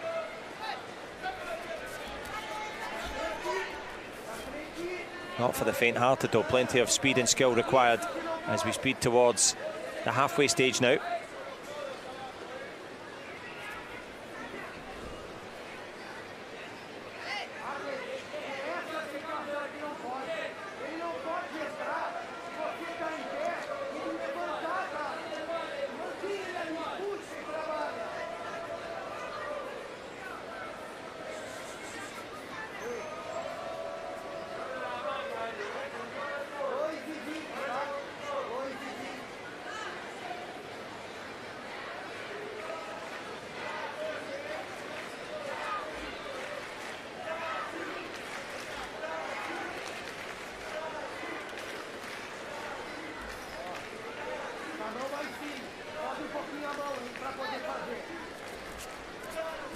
Plenty of calls for Brazil from the crowd here at the Champ de Mars. Trying to give some encouragement here. Damião Pereira. No encouragement on the scoreboard.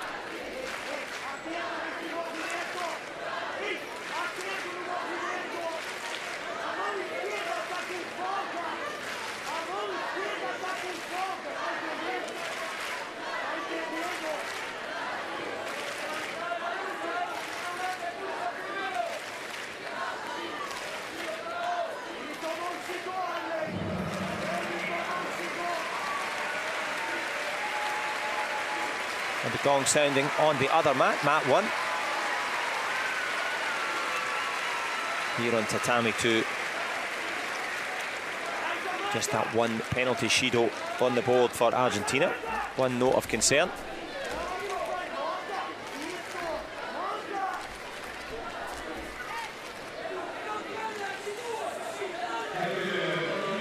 Jaime Bragança trying to give out the encouragement. Plenty to ponder though.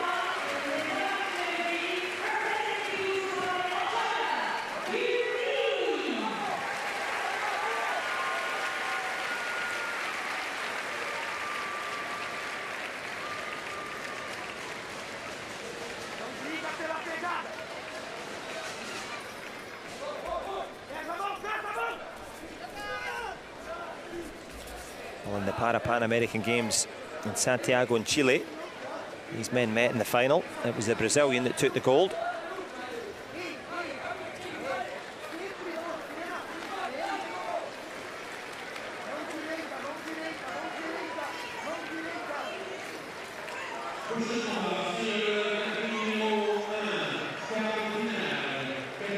Now here the Paralympic Games cannot be separated. Tries to go for the throw. Not far away there was Damião Harley.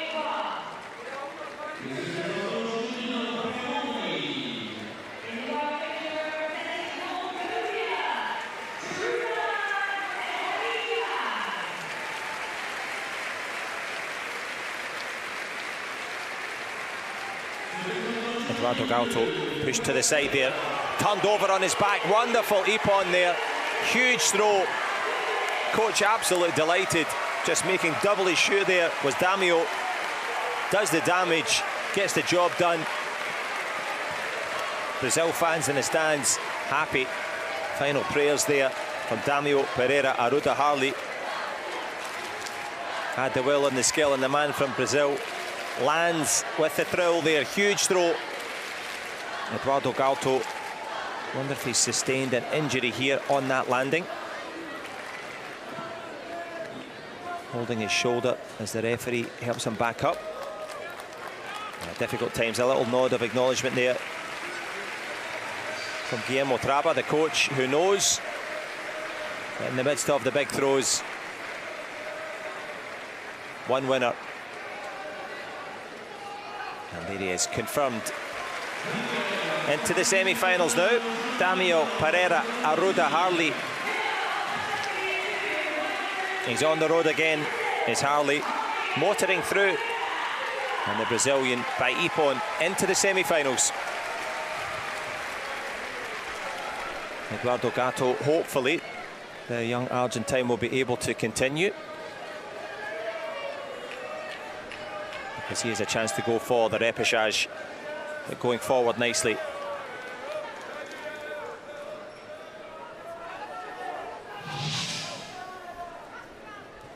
Oh, they waited for it, pushed for it, and that was excellent there. Locks up the wrists, gets the twist, and straight onto the back for Ippon.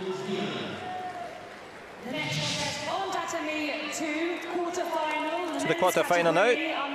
Lennart Sass against Gibril Afa, Germany, going against Portugal now. In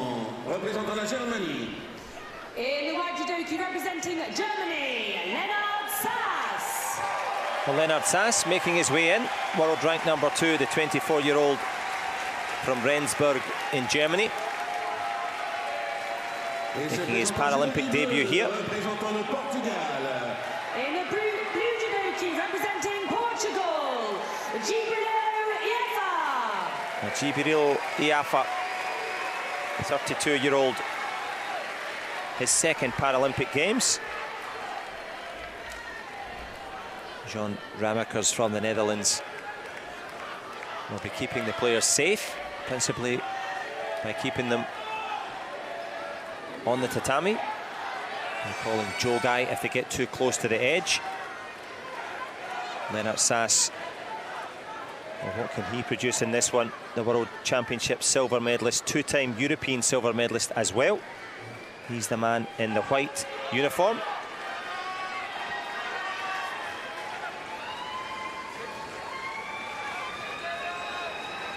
Law graduate is Lennart Sass from the Heidelberg University in Germany. Cameron Brookman, the coach, in his corner. Straight away, Lennart Sass forcing the action. Good refereeing, letting it flow. They're back into the yellow confines where they have to stay. Geronimo Pereira, the coach, in the Portuguese corner. They will have some sort of game plan to deal with Sass, who's trying to dig his leg in there to get the choke hold on. Good defence from the Portuguese athlete in blue. Referee calling mate, which is pause, standing them back up again. Tachiwaza is the standing techniques.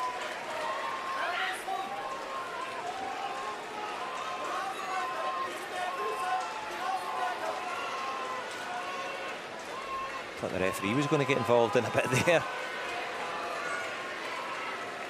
But just the gripping up in the centre. Good power again there from Lennart Sass. Gibril Iaia doing well to avoid.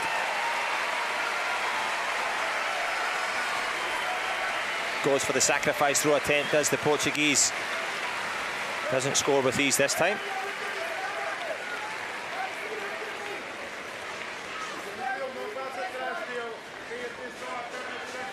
Geronimo Pereira, coach in the corner.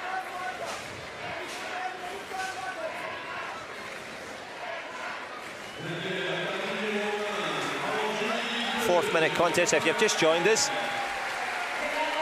both athletes have that red dot on the back of their uniforms, the judo gi, indicating that they are blind athletes. That's wonderful there. Super Ippon. Reaps the outside of the leg. Big push, reaps the benefit. And a big smile there for the coach, and indeed the Texas German team. See what they've done there. But the lone star in this one, Lennart Sass, had the technique, had the skills. And a warm embrace from both coaches, a bow of respect. And Team Sass will be happy with that one. Lennart Sass takes the Ippon. That was clean as you like. Super technique. It's Lennart leading the way to the semi-finals. Gibril Iaia of Portugal will go into the repechage But look at this for technique. Takes the outside of the leg, drives forward with a big grip, and that is textbook judo.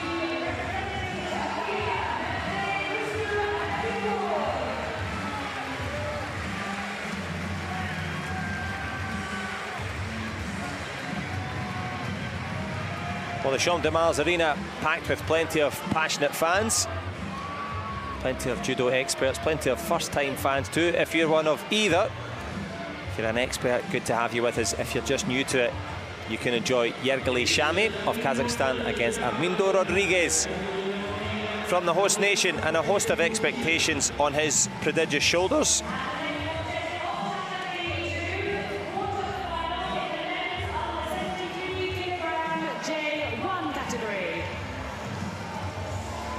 Se présentant judogi blanc, représentant le Kazakhstan. In the white judoki representing Kazakhstan, Yerigali Shami. Yerigali Shami, ranked number 3 in this one, the 39-year-old from Astana. Paralympic debut for the world champion and Asian Para Games champion.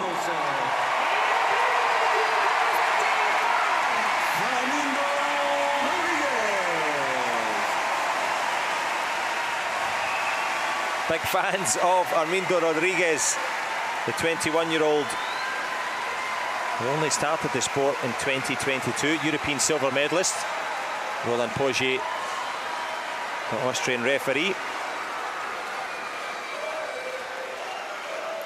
Well, in the Saint-Geneviève-de-Bois Judo Club, I'm sure they'll be ready to cheer for both Yerigali Shami of Kazakhstan, who advanced due to that bye and that high ranking, but also Armindo Rodrigues win against two-time Paralympic champion Kato Yuji.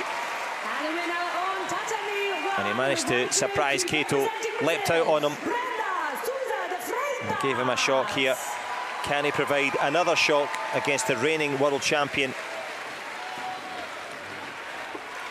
He's the man in white, tall and imperious. Yerigali Shami has all the experience, the man from Kazakhstan. Good attacking efforts from Armindo Rodrigues. Tries for the big throw straight away though.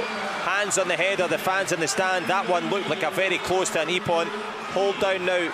If he can get it down for 20 seconds, Yerigali Shami, the world champion, will be getting this done in double quick time.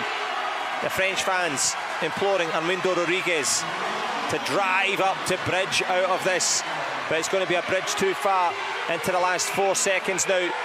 The hold down, and look at this one straight away. 25 seconds on the clock. Yerigali Shami silences the passionate Champ de Mars Arena and stops the charge there of Armindo Rodrigues. The young man from France will be back for the repechage. But Shami Yerigali will be looking for this to be confirmed by the referee. He will make the signal. And there we have it, confirmed. World champion and Asian Para Games champion for a reason. Armindo Rodrigues will learn a lot from the quality and strength that he faced there. But it is Yerigali Shami who shimmies his way to the semis. Quality judo, the big hold down, and he'll be holding everyone's attention. Congratulations from his coach, of course. And Armindo Rodrigues will be into the repechage. The reason for that, the strength. The 39-year-old against the 21-year-old. Too good and too strong for too long. It's he that advances.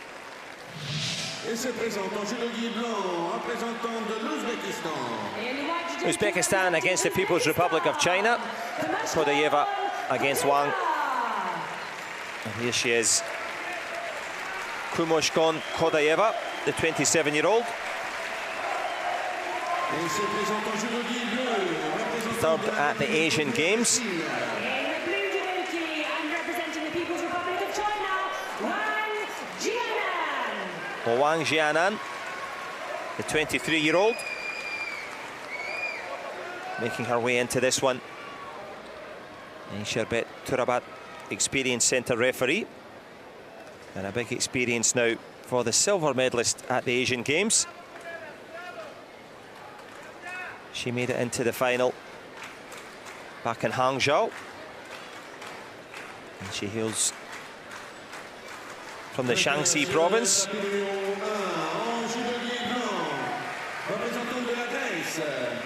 And she began training para-judo in 2019 in the People's Republic of China.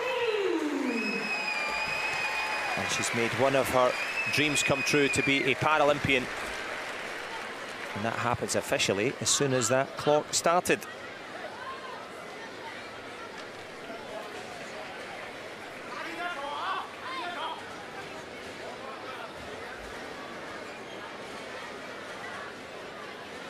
Wang Jianan in blue. Khodjaeva, Kumoshon. Can she find a bit of motion here to try and get a score on the board? The heavily taped right foot just shows you that the running repairs that are needed. Tough old sport.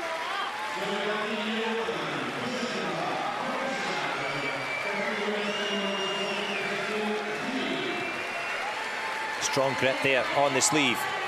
One on the collar as well.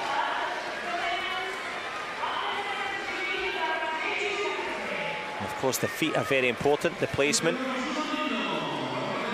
The judo fighters trying to misdirect each other.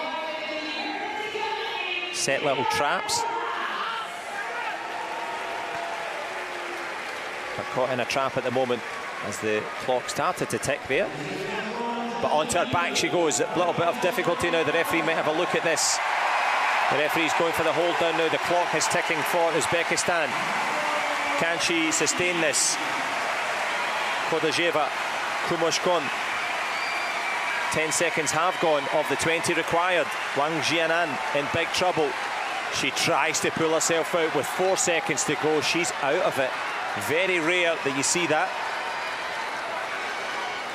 Wang Jianan from the People's Republic of China, by the merest of margins, escapes that one. But the Wazari given. The half score. 2 Wazaris. And they'll be into the semis.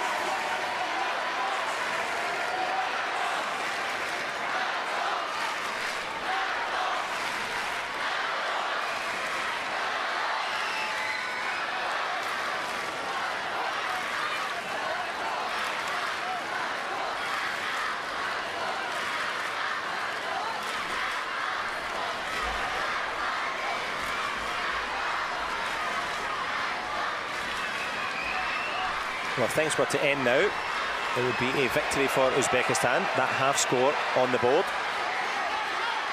And she got a half look at the choke hold as well. The referee says no, stands them back up.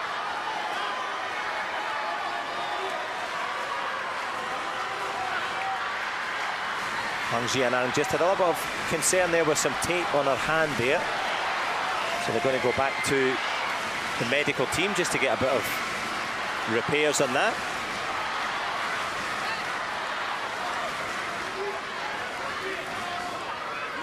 And of course now concern for the coach Wang Kunchai for the People's Republic of China. No concern so far for Khodjaeva Kumoshkon. And Kumoshkon has been in good form so far. Just off to the right of our commentary position. The coach from China just looking down. Everything seems to be okay. It's just an adjustment of the tape on the fingers. But the tail of the tape so far, just about the halfway stage. Kumoshkon Khodjaeva has that half-point lead, the Wazari.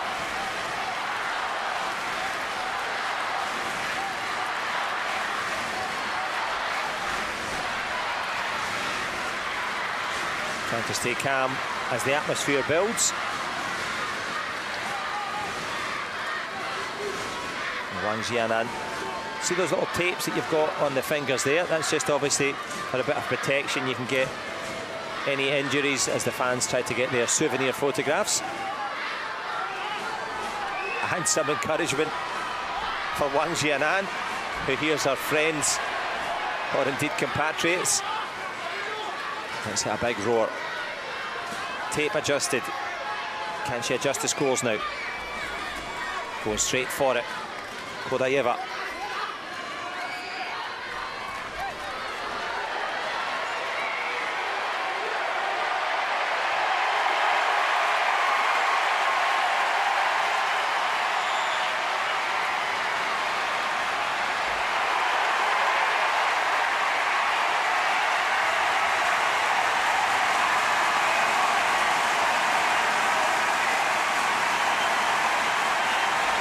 Well, good luck trying to hear their coaches in this. But training in the quiet solitude on your own, these cheers will live and ring in the ears for many years for both Wang Jianan and Khodjaeva Kumkoshon.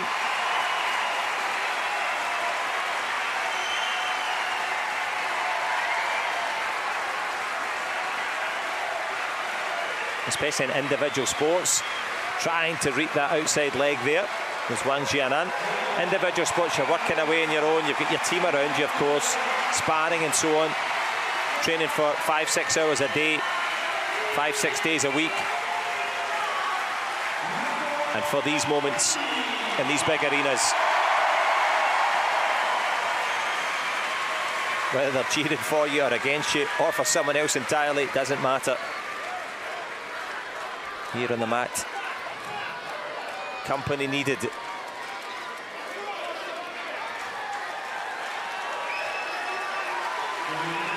And the long and winding road to the semi-finals beginning to come into focus now. 1:20.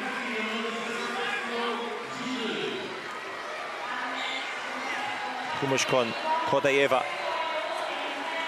She's in white, and it's going all right for her in the lead. To her credit, Wang Jianan tried the drop Seoinage attempt there, and it was a genuine attempt.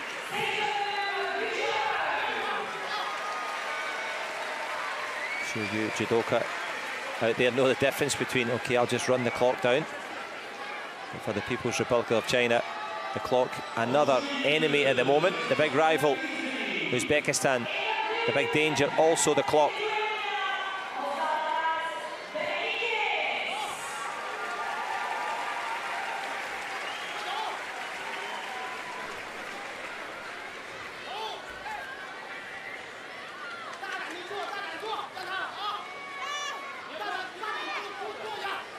Last minute now. Wang Jianan still has plenty of time. Has shown plenty of endeavour.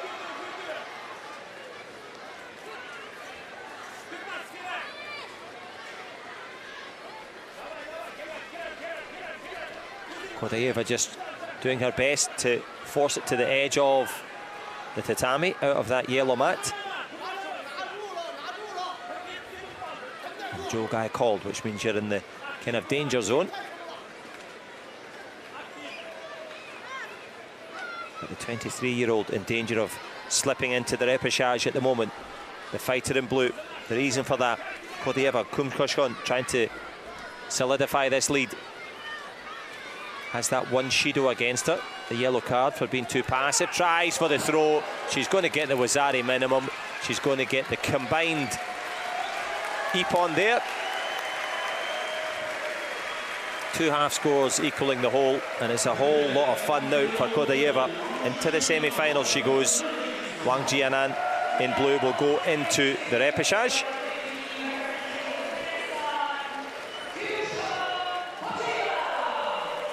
Yet more to celebrate for Uzbekistan.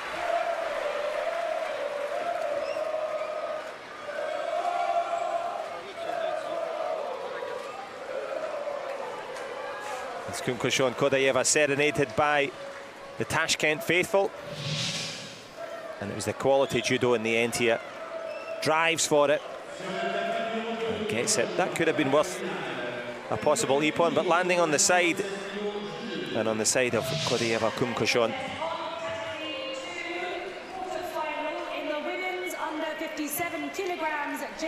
Well, the big matchups keep on coming. Marta Ares Payano against Dondo Yesilyurt of Turkey.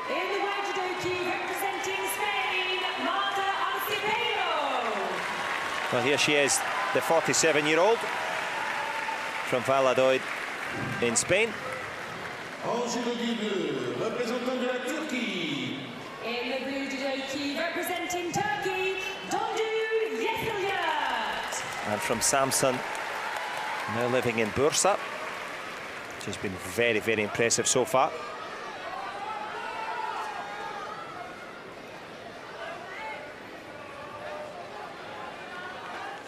The referee getting them ready and guiding in her charge there. Haldun Efrengil, the coach for Turkey, leading in the world and European champion from this year against Marta Peno. Marta Peno, highly experienced. 3 medals at the Paralympic Games. A couple of silver medals, one in Beijing and one in Athens. She's added to that recently with that European Championship bronze medal, where she fell to the hands here of Yesilyurt Dondu, the athlete in blue, former power lifter, transferred into judo, and she's transferred these skills.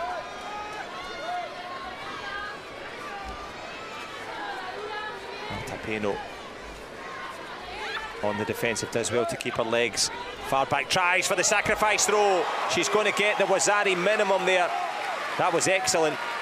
Can she turn on the arm lock as well? She's got a hold at least of the wrist. Can she extend it? Looking for a submission lock straight away here. The strength there from Marta Peno. The referee's going to stand them up. That was an outstanding start there for the former table tennis player. Valera and her were named as flag bearers for Spain for the opening ceremony here in Paris.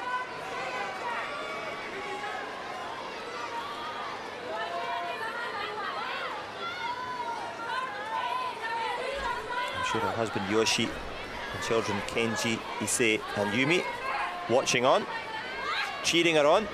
And cheer lot they will, because look at this, the ippon, absolute perfection. Well, Yesilyurt Dondu from Turkey looked amazing in the previous round. It's the European and world champion down and out. And down in the mouth now for the coach from Turkey, but look at the cheers and what it means. Marta Payano, the 47-year-old, showing her quality and advancing into the semi-finals. Great performance, a great exhibition. Marina Fernandez, the coach, will be delighted. A few teas there from Yesilyurt Dondu. She'll do her best to recharge before the repechage, but in charge there, Marta Arke Payano, paying the price in training, and it pays off here. A warm embrace now with Marina Fernandez, her coach. What a performance, what a fighter.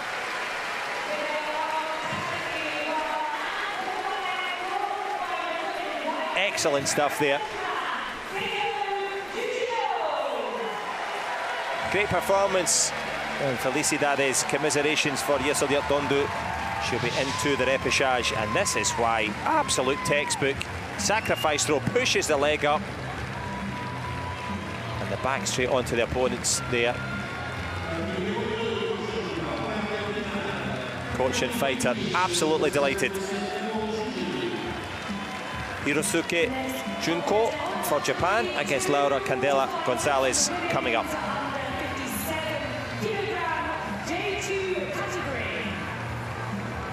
And we shift our attention now to the J2 category, those with a different level of visual awareness, visually impaired rather than blind athletes. 33-year-old from Yamaguchi.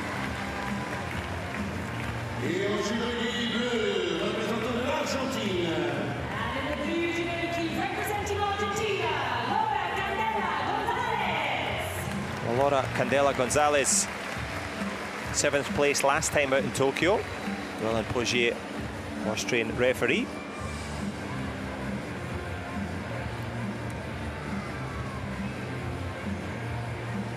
Flanked there by Guillermo Traba on the left. He's the national coach.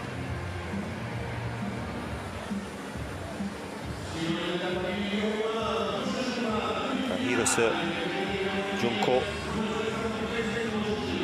Paralympic bronze medalist back in Rio, 5th place in Tokyo.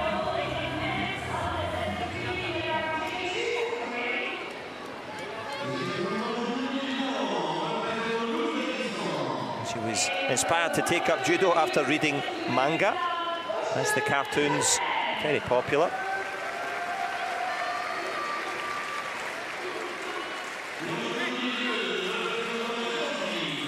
Junko, well, her nickname is Junko-chan. I think you can figure out why. And the very own Jackie Chan was here at the Paralympic Games as a special ambassador.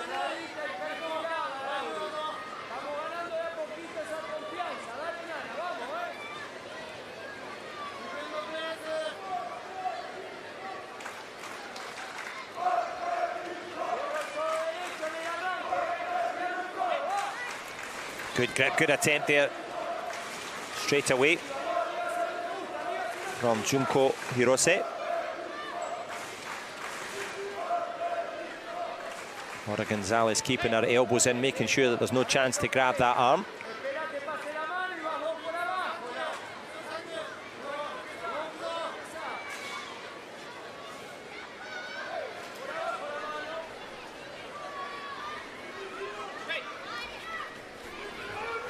Good attempt there.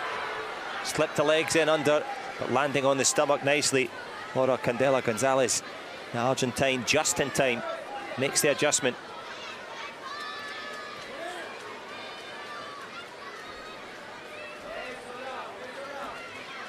And from the newaza, which is the groundwork, they'll be stood up again.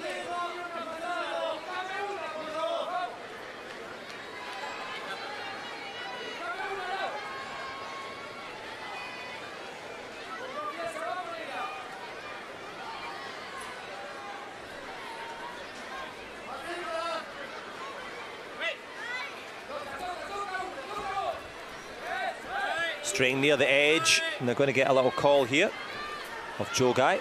But of course, in the J2 category, they do have some field of vision,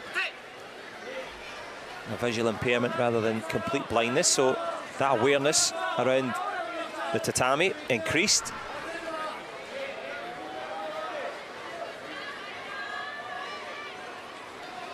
Oh, Hirose Junko concentrating, a first little conversation there. Could lead to a possible yellow card, a warning. Looking for the dominant grip. Hirose Junko tries to step through. A couple of taps to the leg there furtively just to stay safe. On the edge, good work there. Laura Candela Gonzalez thought about the big throw. Made to think again.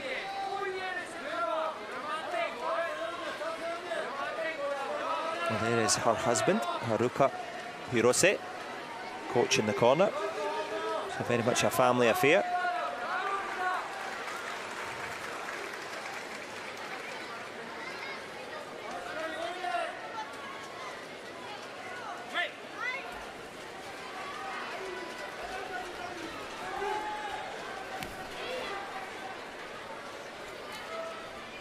There's a possible chokehold on here, but the referee's going to stand them up.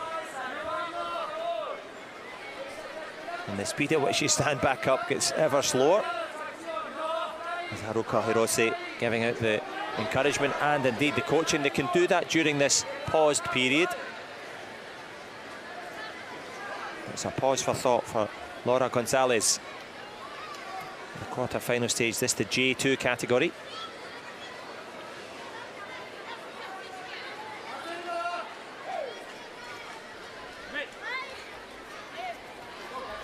Tries to dig the leg and tries to get the force onto the back. That will be the ippon there for Hirose Junko.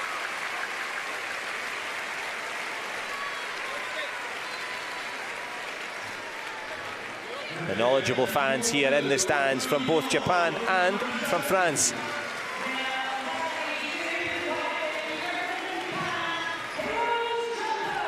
Hirose Junko from Japan takes the acclaim, takes the win, and takes her spot in the semi-finals here at the Paralympic Games. A previous bronze medalist, she has the chance to do the same. Laura Candela Gonzalez will go into the repechage. And the husband and wife duo combining with great tactics. But look at the timing here. Hirose Junko outside and then forces her onto her back there. Excellent timing and technique.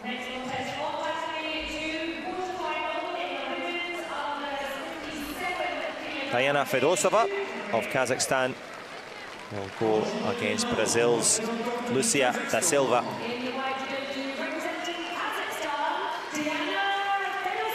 And here comes Fedossova, the 23-year-old from Temiratu, back in Kazakhstan.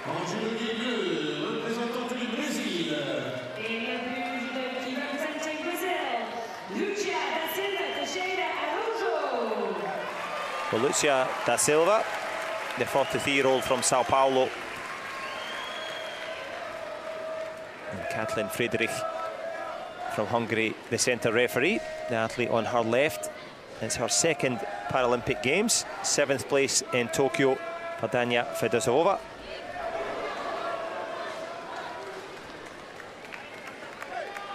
And here comes Lucia da Silva on the way into this one. 3 Paralympic medals in her impressive resume. 2 silvers, 1 in Rio and 1 in London, and the bronze in Tokyo for the Pan American Games champion.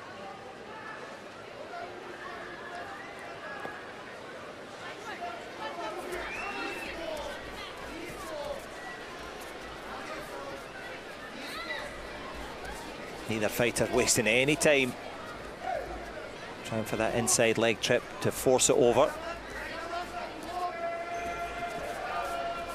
Any options now for Kazakhstan?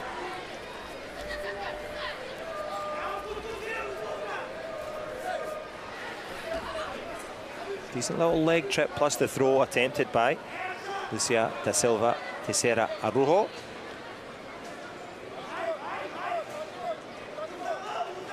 They're tangled up on the tatami here. Will it be the last tangle in Paris for Kazakhstan or Brazil as they extricate themselves? The referee at some point is going to stand them up. And that point is now mate called.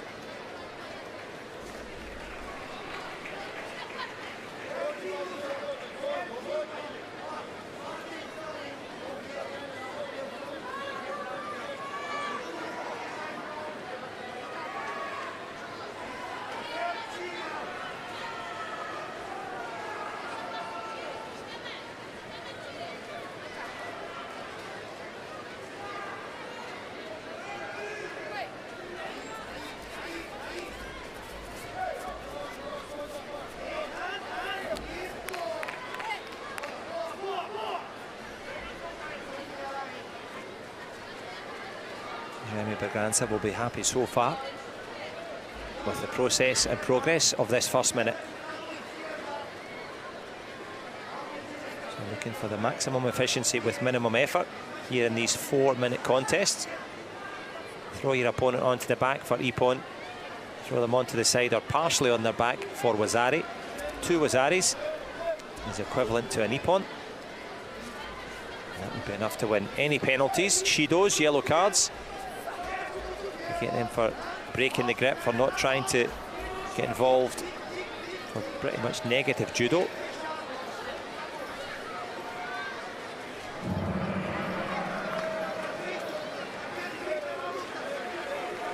It's been anything but from both. Working hard here.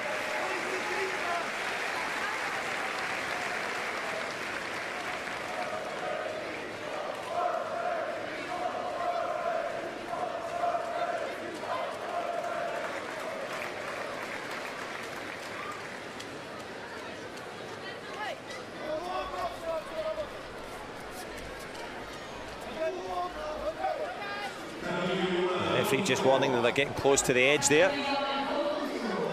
Almost close to reaping the outside of that leg and getting the throw over. Good defensive work from Lucia da Silva. Is there a possibility to get the armbar on here? This would be a submission. Digs the legs in. The referee will look for any tap here. Watch the left hand of the athlete in blue. There's the tap. There's the submission. Daina Fedossova. It is all over for Brazil. And it's the young Kazakh judoka. She got 7th place at the Paralympic Games in Tokyo. She's going to have a chance to go for a medal now. A puff of the cheeks there for Lucia da Silva Teixeira. Difficult for her. Into the repechage she goes. But Daina Fedossova from Kazakhstan into the semi-finals.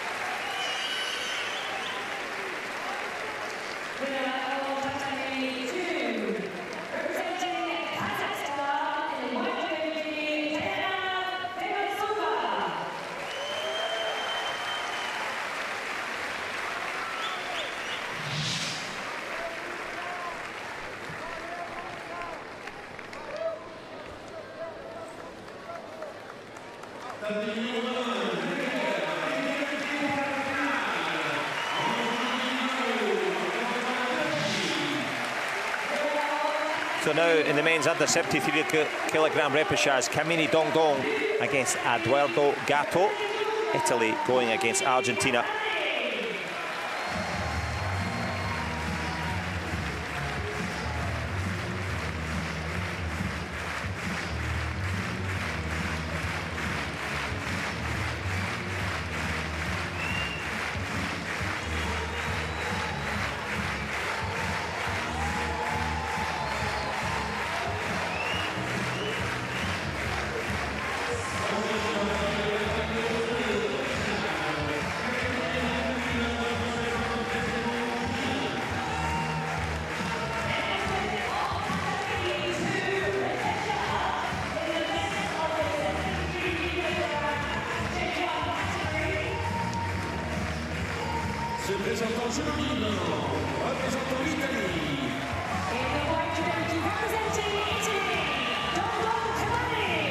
Camanni Dongdong on the way into this one, born in China and then moved to Bologna through the support of a journalist who heard his story.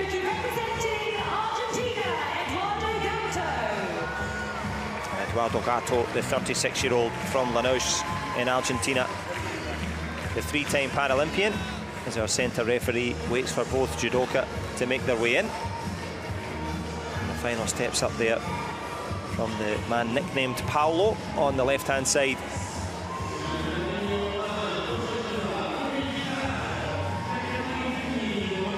And Paolo, that excellent win, or that excellent opportunity to win this time for the double bronze medalist from the European Championships. Eduardo Gauto from Argentina, a formidable foe, 2-time Paralympian, inside the top 10 a couple of times. And here we go, eyes down, look in. 4 minutes to decide who will make it into that bronze medal final.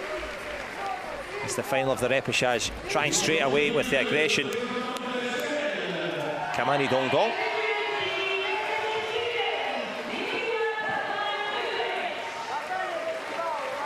Silvio Tavoletta, the coach, looking on.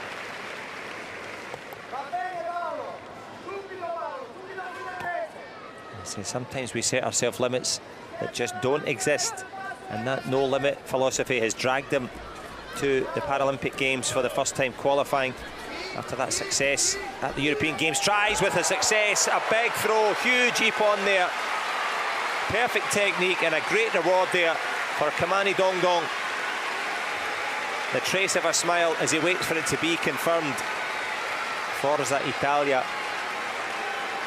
Great strength as Paolo picks up his opponent in Paris, and picking up the pace as he advances now to the possibility to go for a bronze medal, waiting for it to be confirmed.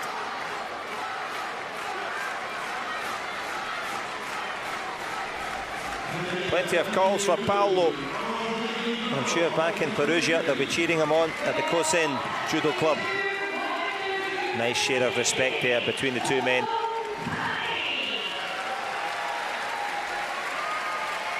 And Camanni Dongdong. Both men, the coaches in the corner, discussing what went on there, but it all went right for Dongdong Camanni. And Paolo from Perugia, the man in white, got it right tonight. Can he come back and get a possible Paralympic Games bronze medal? He's won that chance here in France. Well done to him. Chateau Eduardo has run his Paralympic race. This is why, look at this, drop Cianagi, absolutely perfect. Perfect from Paolo.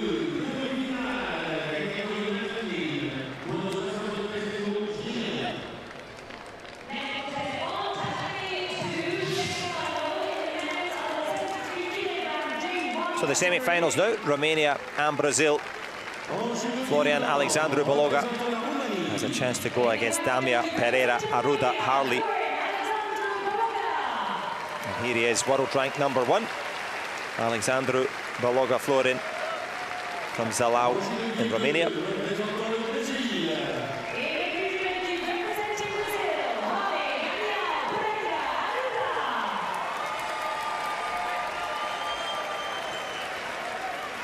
So Harley, Damio, Pereira, Aruda will be hoping to enthrall the fans here. As Yanni Andresia, the coach in the Romanian corner, steps back. And Jaime Bragança, the coach of Brazil, will help his charge onto the mat. And here he comes, the man from Belo Horizonte, now by way of São Paulo. Couple of big wins to get him through to this stage, the semi-finals.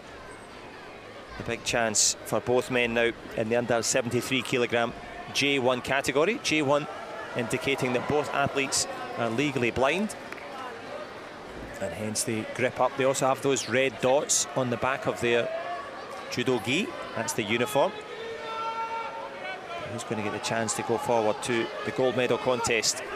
4 minutes will tell us. There's a big attempt at the sacrifice throw straight away from Alexandru Bologna Florin, and he's on the floor now. Not the place where you want to be against Damio Pereira.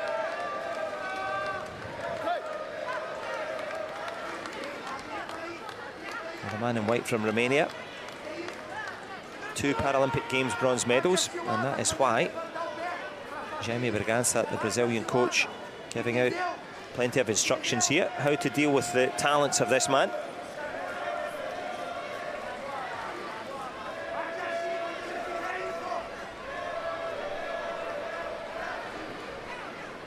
Good support for Brazil. The reason he got into the sport was Antonino Tenori,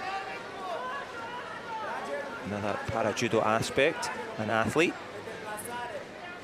and brought him into the sport. So there's a chance to emulate that success.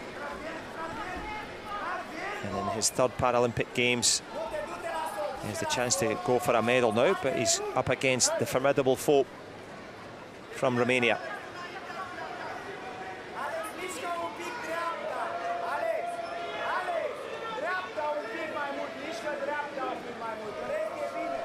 And interestingly, Antonio Tenorio, also the hero of this man in white, so responsible for both judokas, 1 from Brazil getting into the sport, and 2 for the Romanians' inspiration to follow that precarious path towards the podium. Has he got the arm out? He almost got it there, just slipped off at the last second.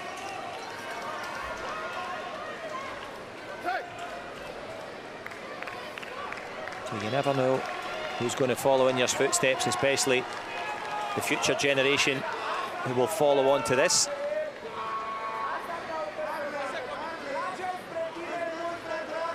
Coach Gianni Andresia, a big influence on this man here's life. There's Alexandru Baloga Florin, trying his best to make it through to the Paralympic final.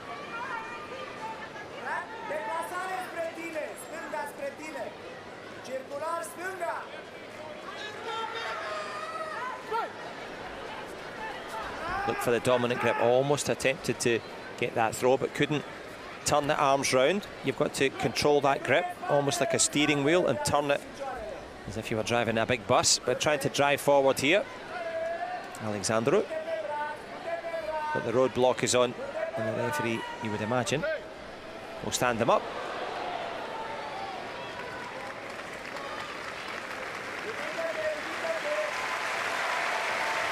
Well, who would be a coach? Both men going through all the emotions.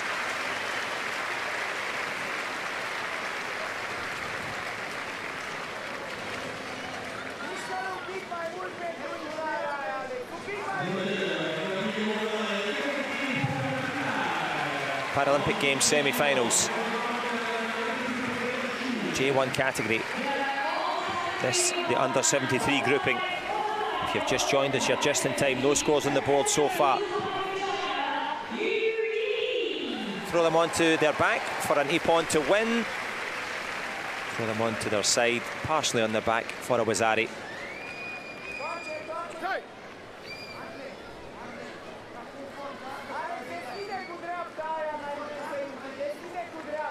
Encouragement given here from Gianni Andresia.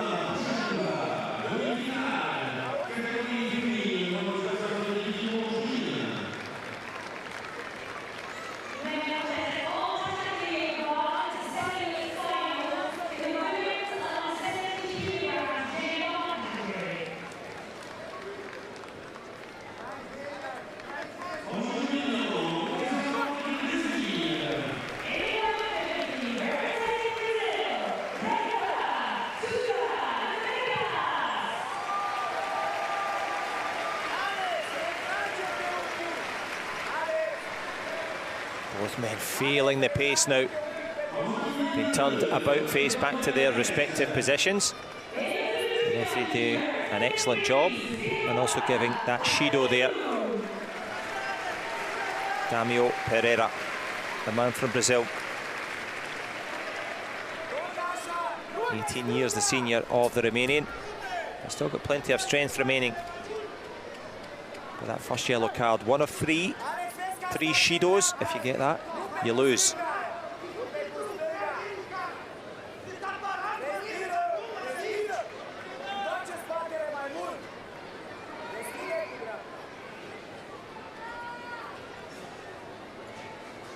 Alexandru Baloga Florin just straining his ears just to listen to the referee, who then calls Hajime to begin, and they begin again.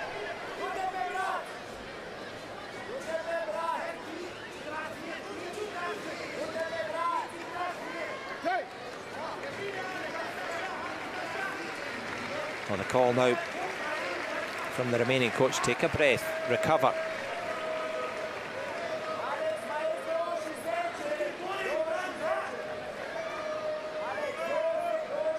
Alexandra Baloga Florin, speaking both Romanian and Italian. That dual language capacity. Can he get his lines right now into the business end? Just about the halfway stage now of this 4-minute contest. Good attempt, but look at the strength, no problem at all. Damio Pereira, Aruda, Harley. Just blocks that with his prodigious power.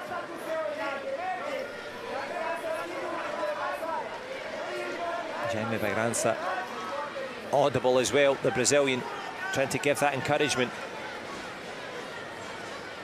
A couple of minutes to decide who's going to make it to the Paralympic Games final here in the J1 category for the men's judo.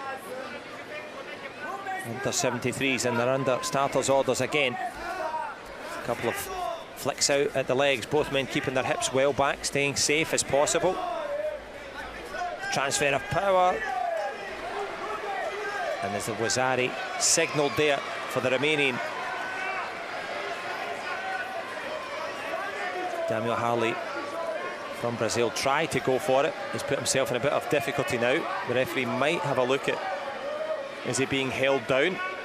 If he is, he only has to do it for 10 seconds because he has a Wazari on the board. The referee's going to say no.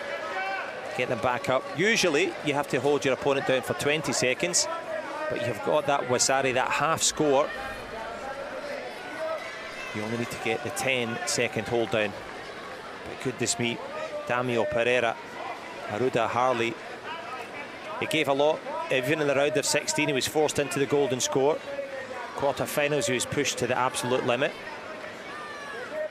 Produced some brilliant judo to win by Ippon into the last minute. But a search of the stamina now from the man in blue, as is befitting of any semi-final. Alexandru Baloga Florin. Is he going to be fresher? Both men just relieving the pressure by not waiting for the referee's instruction to get that dominant grip on. So it's the Romanians' honour to grab that grip. Can he get the chance to grab a spot in the Paralympic Games final? To tread that line between being fearless and reckless as the Brazilian pushing forward.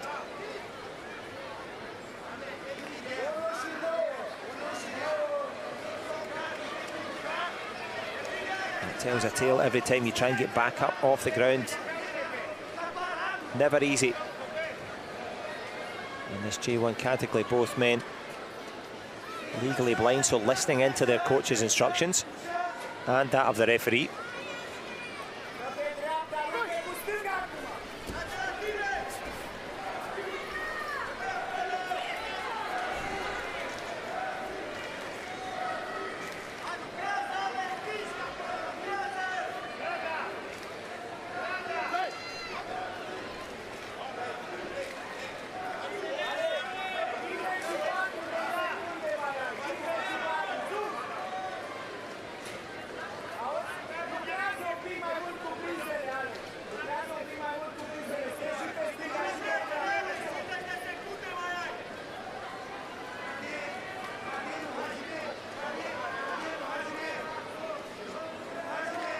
Alexandru, the man in white, has a couple of Paralympic bronze medals, both bronze at the last two games.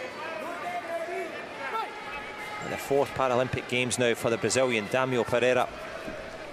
He has a chance to get his first ever Paralympic medal. He also has a chance to make it into the final, but those chances slip sliding away. Last 40 seconds.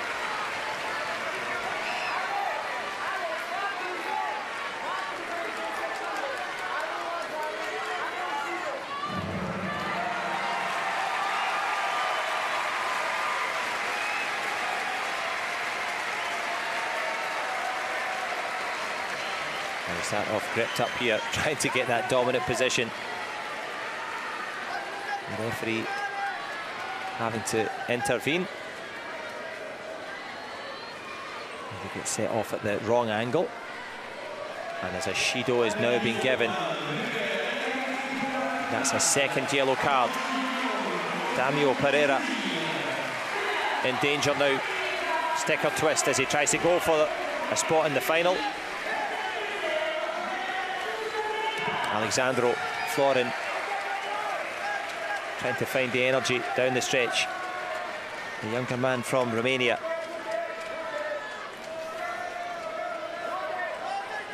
And of course, in the last 20 seconds, Damio Pereira Harley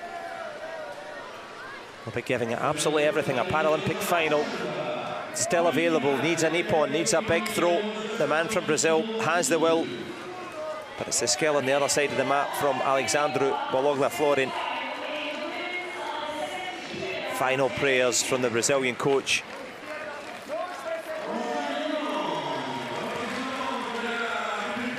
Who's going to make it into the final?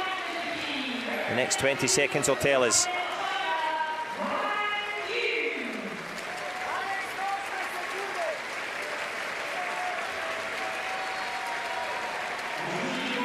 The Romanian just uses that time wisely. Just trying to stay busy now. Doesn't need another score. May well get the chokehold on. Is there going to be a tap out, or is time going to run out? It is going to be the latter. For the very grateful Alexandru Baloga Florin, the man from Romania into the Paralympic Games final for the first time in his career. He'll wait for that confirmation. The smile says it all. And there's the coach, Gianni Andrecchia, absolutely delighted. The referee will give that hand signal now as Damio Pereira, Aruda Harley, adjusts his judo gi and adjusts his thoughts, because he still has the chance to get his first ever Paralympic medal. The Brazilian will go for bronze, but going for gold, Romania's finest, Alexandra Baloga Florin, belongs in the final. A warm embrace for both as the referee sees them off. Confirmation for Romania. Into the final he goes.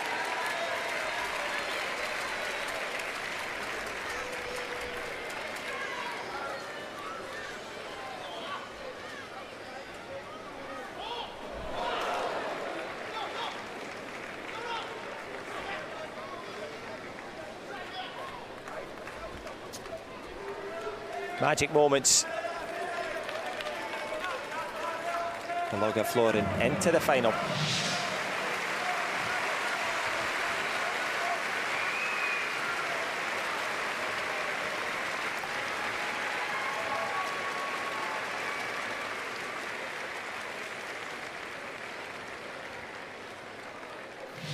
Good show of respect between both coaches. The respective second semi-final now. Lennart Sass of Germany against Yergali Shami from Kazakhstan.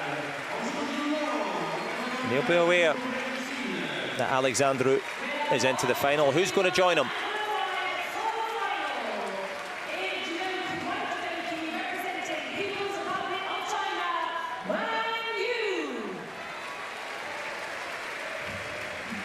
Congratulations to Wang Yu, who makes it through on tatami 1.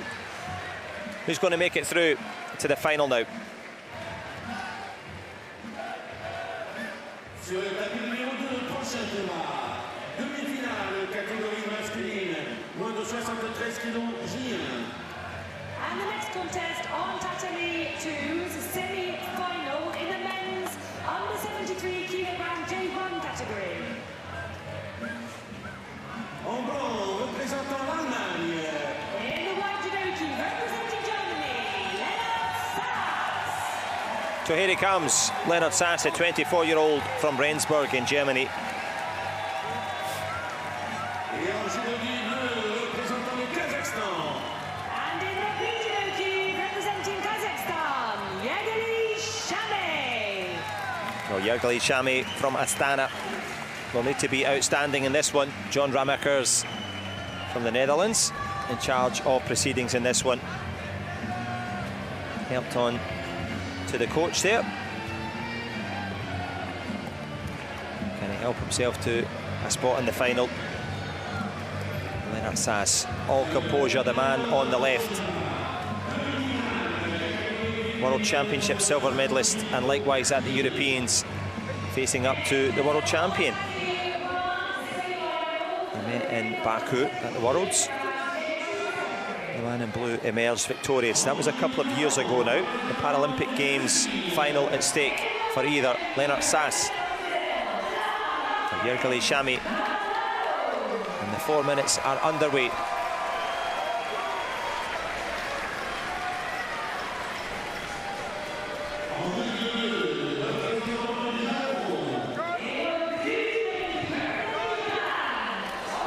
So in the J1 category, the athletes have the red dot on their back. That indicates that they are blind athletes, so the referee will assist them. He'll assist them by shouting Jogai. That's if they get too close to the edge.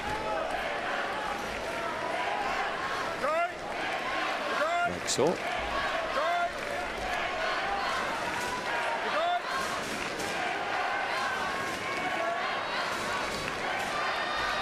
Both men really going for it here. Full-blooded attempts to sweep the inside of the leg and use that dominant grip to try and throw their opponent over.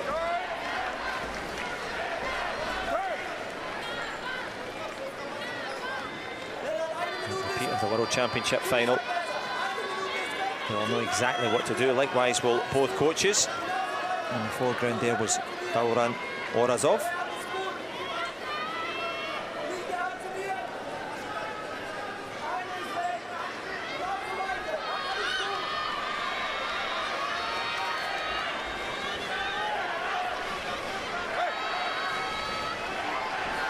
standing up tall in this semi-final contest in the under 73 kilograms. Who's going to be standing tall at the end?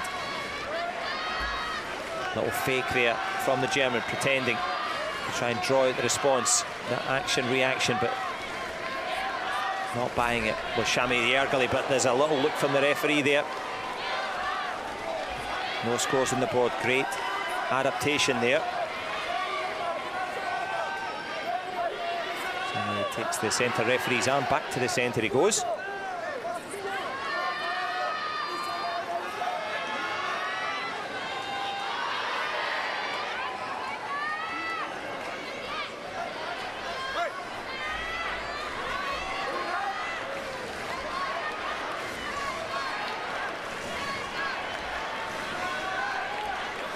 Tap at the ankle, both men trying to find out exactly where they are. That proprioception. There's space within distance and time, trying to hook the inside of the calf there. There's the German, then at Sass.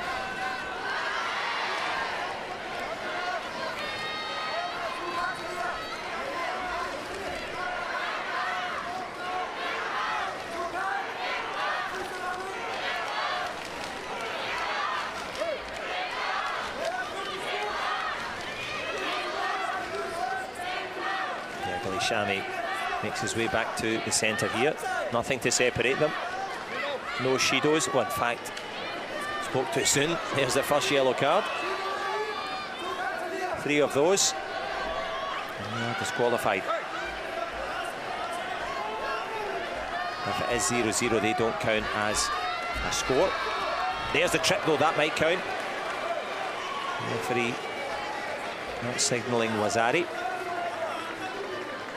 Good spin around in mid there from Yergali Shami. Felt it, turned it, and his back didn't hit the mat.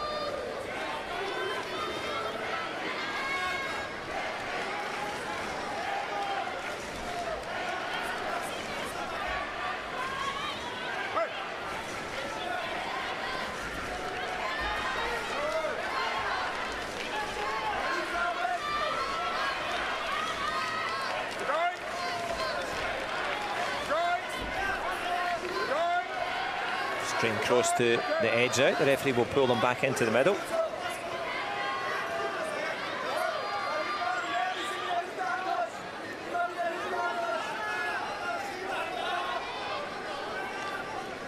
Less than a minute and a half remaining. Who can make it into the Paralympic Games final? Was there a little signal there to look at the video review? I think there was. We're not privy to what's been seen. Yep, that Wazari has been given there for Lennart Sass. There was a good throw moments ago.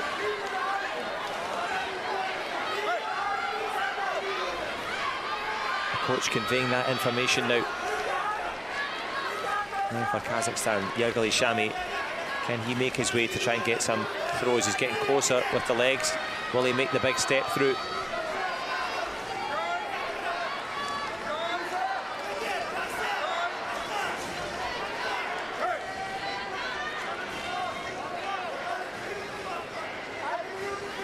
Tense times now. A minute and some change. Can Yergali change things around? The man from Kazakhstan took the World Championship title in Baku. The man in blue overcame the man in white here, but it's gone all right so far for Lennart Sass. He's been in great form all day today.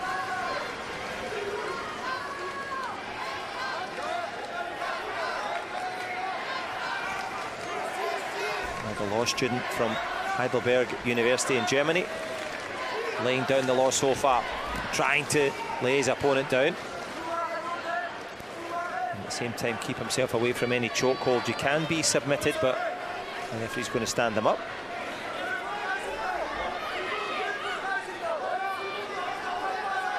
We're back at the Rendsburger TSV club in Germany.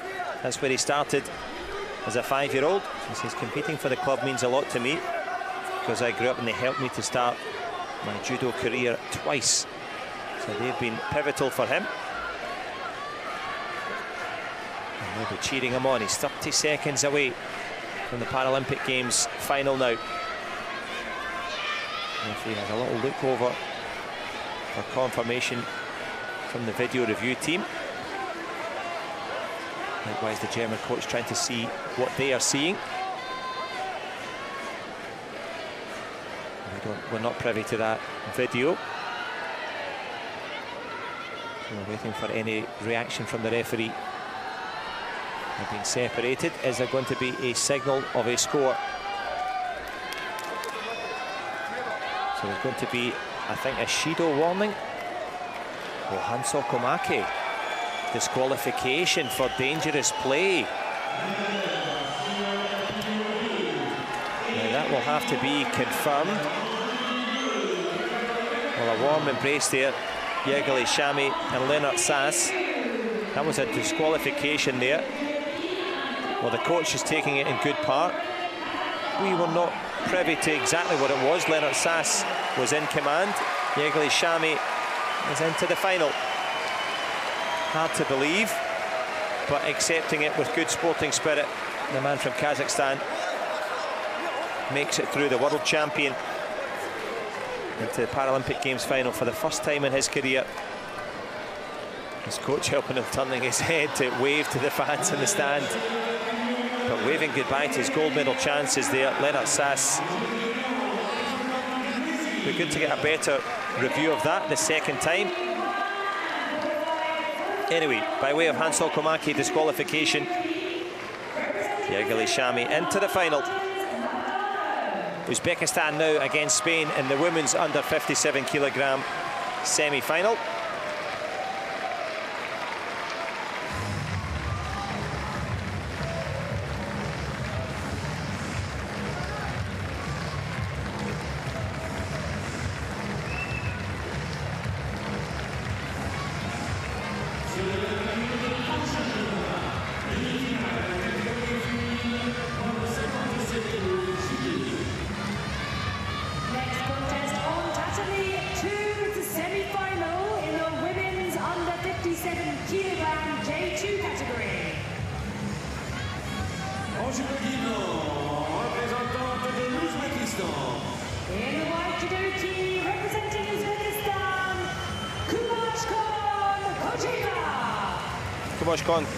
Khodjaeva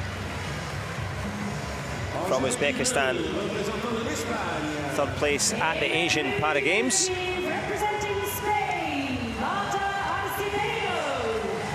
Marta Peno.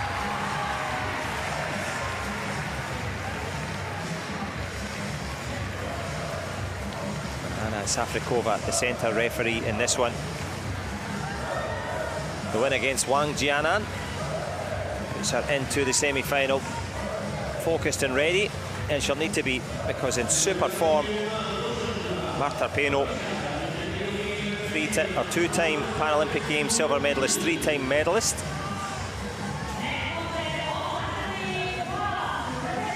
Can she make it into the Paralympic Games final for the third time?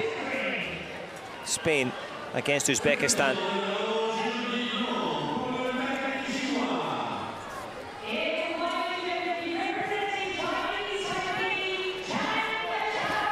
Tries to go for it straight away there, does Marta Peno.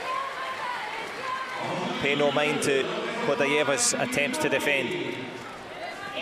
Aggressive and impressive is the Spaniard.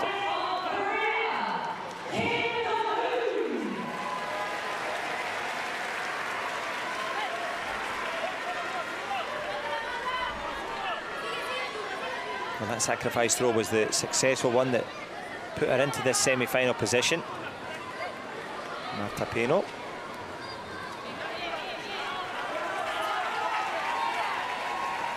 Maria Fernandez, her coach, is delighted with the work in the quarters, but no quarter given so far in this, the semi-final.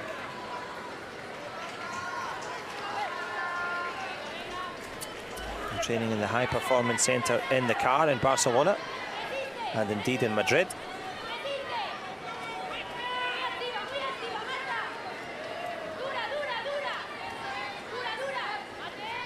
And motoring towards this Paralympic final.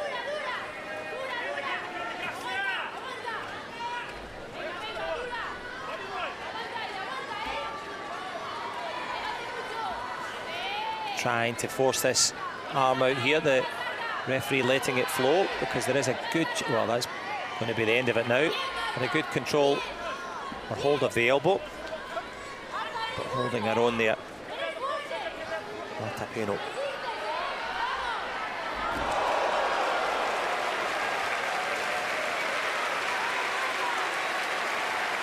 They made their debut back in 1997.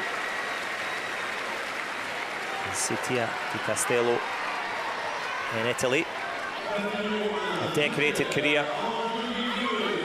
Does well to avoid that big drop Sionagi attempt there from Khodjaeva. Still trying to get her turn to get the arm out.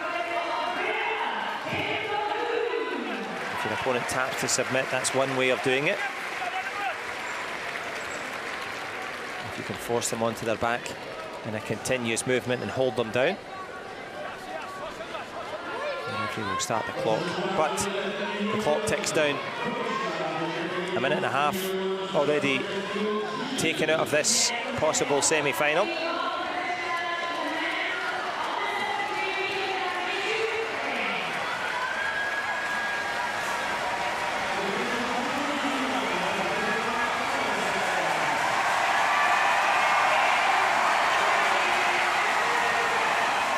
Champ de Mars Arena turning it on, trying to turn it over there again for the drop Sionagi. Will it be the Wazzari? It is. It scored the half score there for Khodjaeva Kumushkon. She's had a couple of goes at it.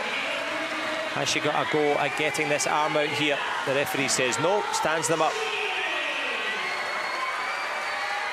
But when it comes to the Paralympic Games and in terms of atmosphere, the coach are going to have to work hard to be heard.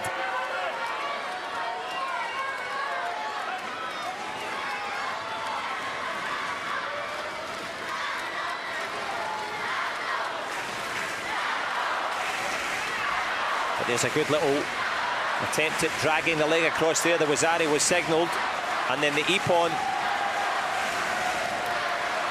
Matapeno tried to attack. Khodjaeva Kumushkon was ready to respond. She'll wait for the final signal here. Is she going to make it into the Paralympic Games? Waiting for the referee's arm to be raised. Having a good long look at the video. And Marta Peno of Spain will be hoping against hope that she'll get another chance here. There was a good sweep of the leg from Marta Peno as she tried to throw things over. So it could be possible Wazzari for Spain. Uzbekistan will be hoping that the Ippon will be confirmed. And the Wazzari wiped off.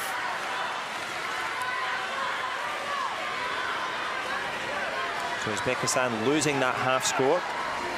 Good work from the video review jury team. Marta Peno. Can she find a score down the stretch?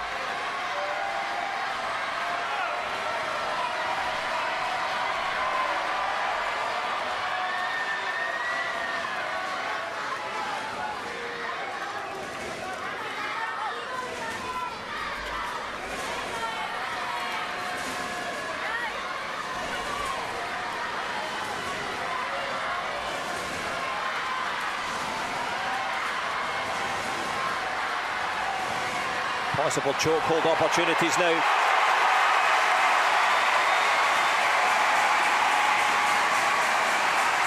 Huge atmosphere, huge chance now for Uzbekistan to get the arm out. Marta Peno showing that courage. Fighting on.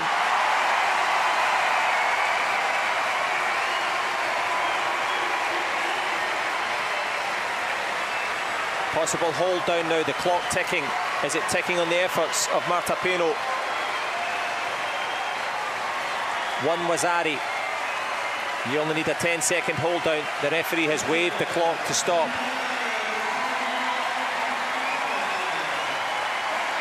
Was there a possible tap there? Don't think so. In amongst the din. Maria Fernandez doing her best to be heard.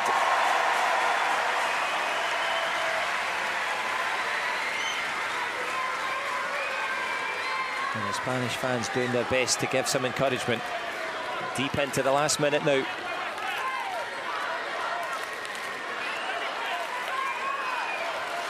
Looking for her third Paralympic final. Marta Peno looking the chance to make the final in her first Paralympic Games. Kumushkon, Khodjaeva.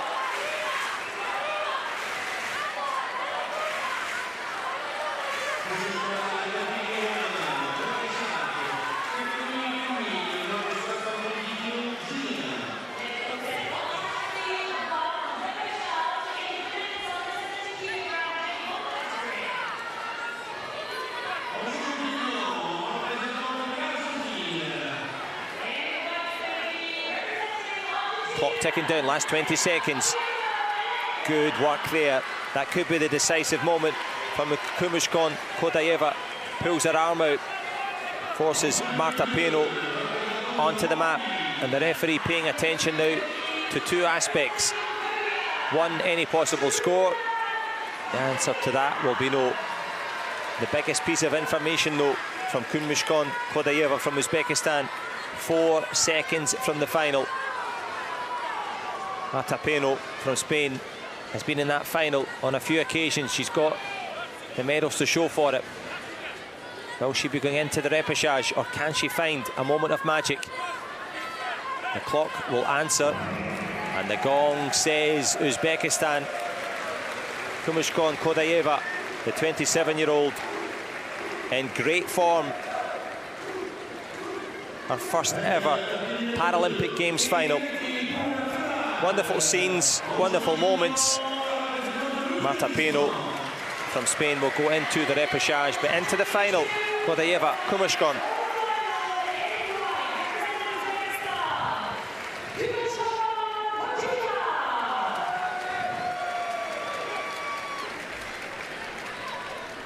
Well, magical moments there. Khodjaeva gets the job done. Into the final she goes.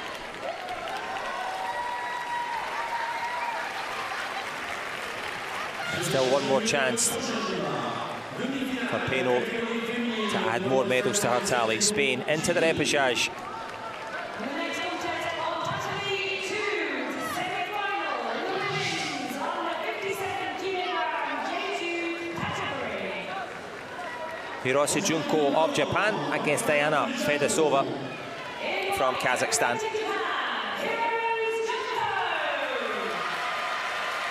Hirose Junko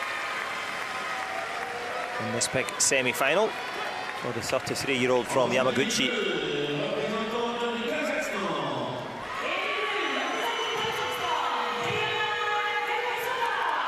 Diana Fedossova, the 23-year-old from Timor-Tau. And our centre referee, John Ramakers from the Netherlands. Well, a previous bronze medalist at the Paralympic Games, Hirose.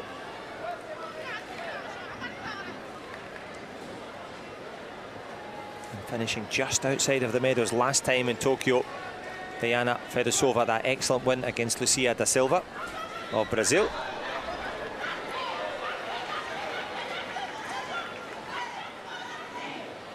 Both took bronze medals at the World Championships in Baku. As they take up their grip here, you can see the height difference.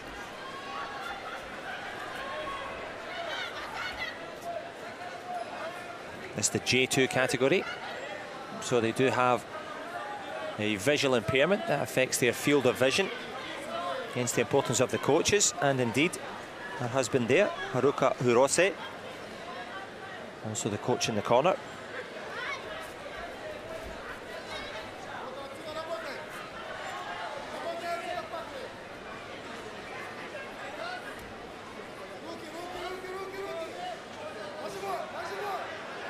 Diana Fedossova has a good hold of this arm here. Can she force the tap out? Can she force the submission? She's using her legs with all of her might. The referee having a right good look at this. We're looking for the right hand possible tap for Japan's Hirose Junko. Has she got herself out of trouble? My goodness me. She looks like it. Look at the strength, the determination, trying to fight here, but as soon as you extend that elbow forward, the referee will be looking. The referee will stand them up. Oh, that was close. Hirose Junko, to the consternation there of Kanat Sangids, the Kazakh coach.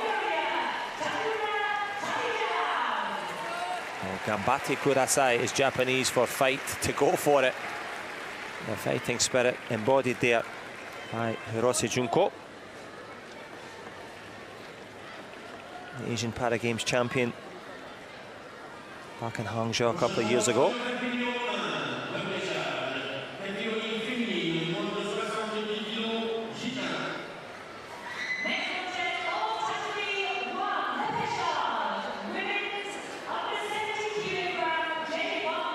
A graduate in clinical psychology from Hanzo University.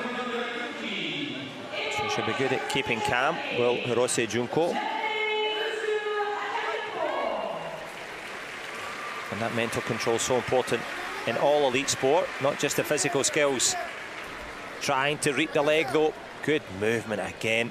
Hirose Junko feels it, steps around, and this time she has an opportunity at a chokehold, a possible submission. Diana Fedossova does well though, bridges out of it, and on to the back she goes. The defensive skills of both judokas really impressive here.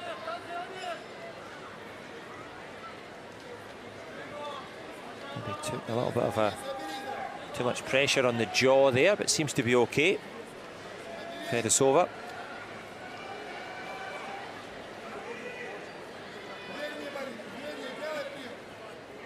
The referee just checking that she's okay. Well,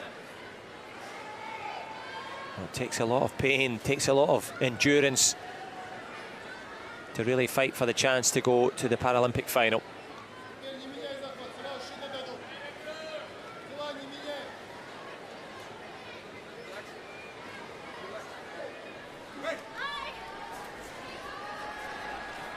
Hirose Junko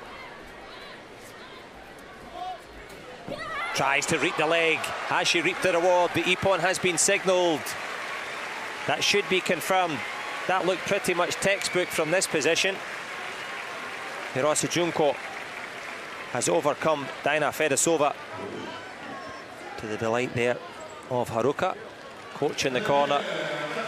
Ippon confirmed, and a warm embrace from both rivals. And from Kazakhstan, Diana Fedossova will go into that repechage. Hirose Junko, a huge Ippon and a huge win to the Paralympic Games, to the final for the first time for Junko Hirose. Can she add to that illustrious bronze medal she took in Rio? This was incredible. Look at this, step through, reaps the inside leg, and dumps her opponent unceremoniously straight on her back. Hirose Junko into the final. Next contest on Tatami 2. Uzbekistan against Italy now. Shokurun Mammadov against Camanni Dongdong.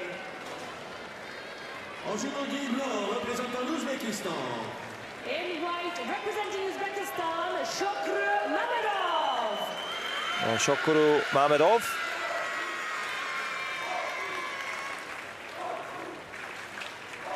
Obviously the favourite with the Uzbek contingent in the crowd. In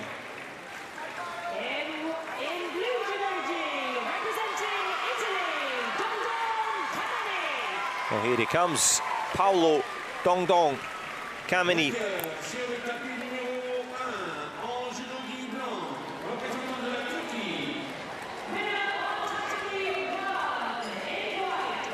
This, of course, the bronze medal repechage, the final. Whoever makes this will make it into that possibility to go for the bronze.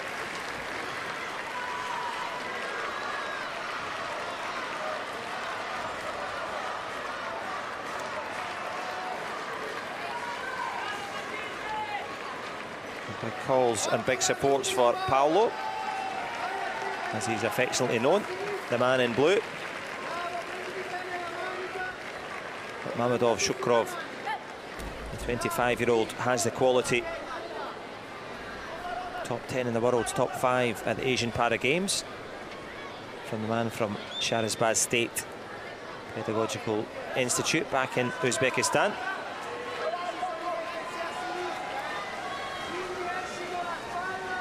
The university student will be looking to advance.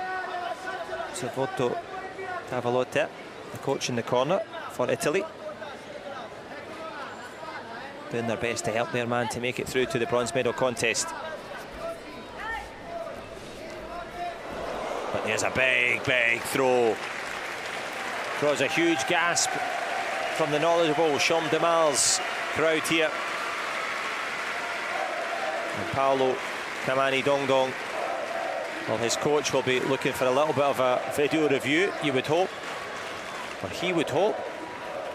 But I think that the referee will give that signal straight away for the Ippon. Super throw, Shokrun Mammadov. No shocks for him. Happy days for him and his coach. And they have the chance to go for the bronze medal now. And Paolo Camanni Dongdong, an excellent run here at the Paralympic Games. It comes to an end with a super performance. But Mammadov, the chance to advance to go for that bronze medal. It would be the first in his decorated career. Huge throw, huge score, and a huge chance now.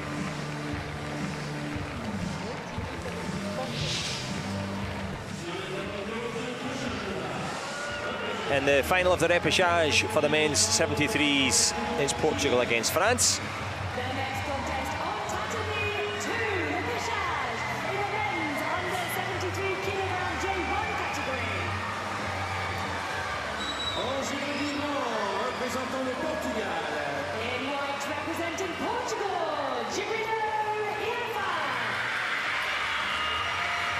Well, Gibro Iaia, the 26-year-old, what can he do in this one?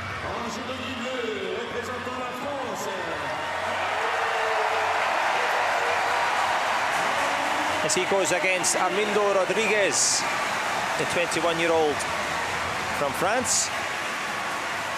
He only took up the sport 2 years ago and has since become the second place at the European Championships. He'll need all of his qualities against the Portuguese, who's had 2 excellent hard run-outs. That first win against Turkey. Finished 9th at the last Paralympic Games, did the man on the left. That win against Kato Yuji, taking out a world and Paralympic champion in the first round.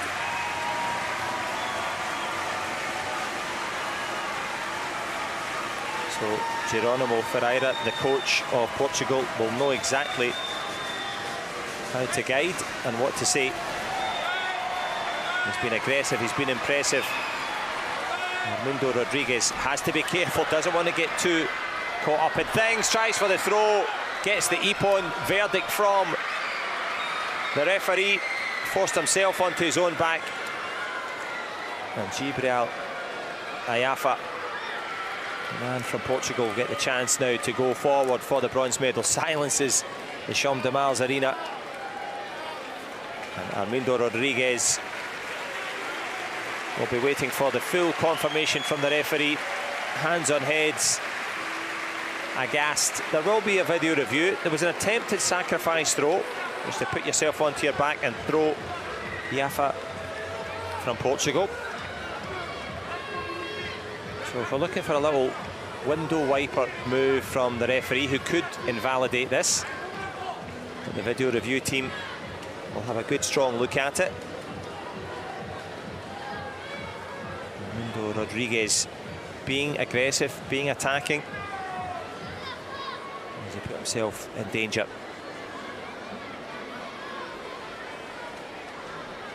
Tense times now for the video review. Not a video review that we are privy to, so we'll just wait for the signal. Wait for the jeers or the cheers.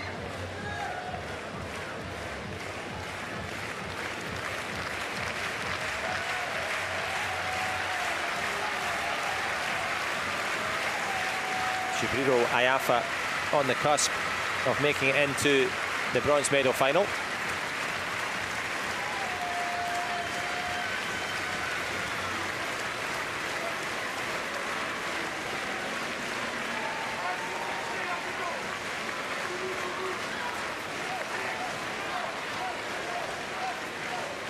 Better to take the time and get it right here. So if you do a sacrifice throw, put yourself on your back, try to go for the throw. That's the contention, and it is wiped away. We are back underway. A few gasps in the Champ de Mars. Armindo Rodrigues keeping calm.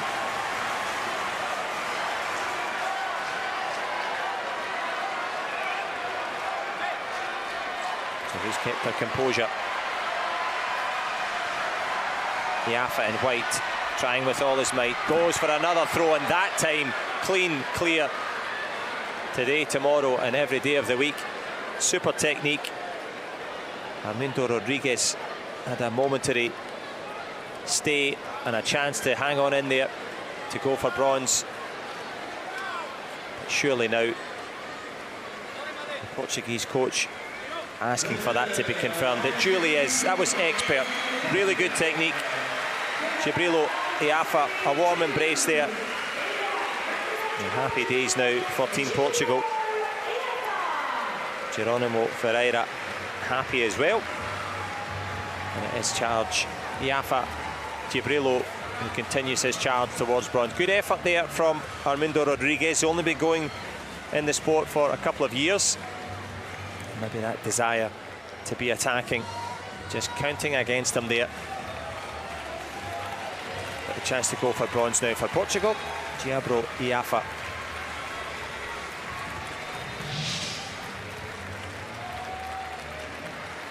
That's huge. Look at this.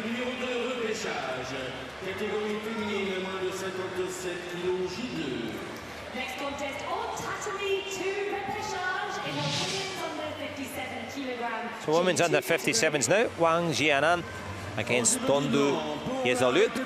People's Republic of China against Turkey. Representing the People's Republic of China, Wang Jianan. And here she comes, Wang Jianan. Number 5 seed in this one. En judo bleu pour la Turquie. In blue, representing Turkey, Dondu Yesilyurt.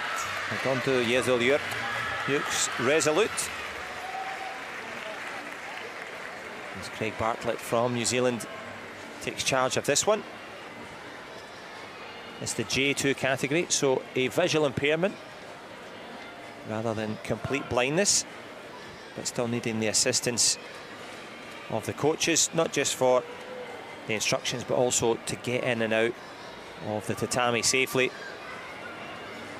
Wang Jianan, the 23-year-old from China, goes up against Dondu Yesilyurt. That good win against Brussig, the two-time Paralympic champion, in the first round for Turkey.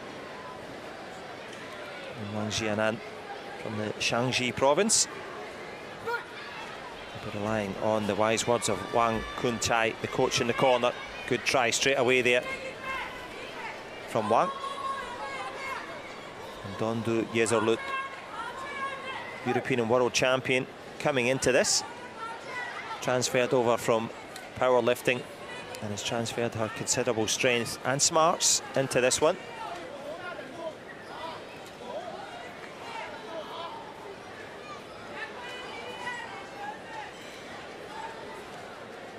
Started at university in her senior year.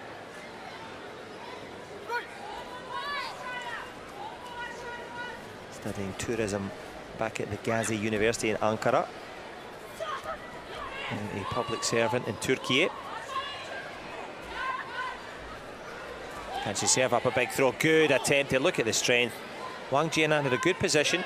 Tried to drive through with the legs and hips, but the defensive work from Dondu Yesilyurt.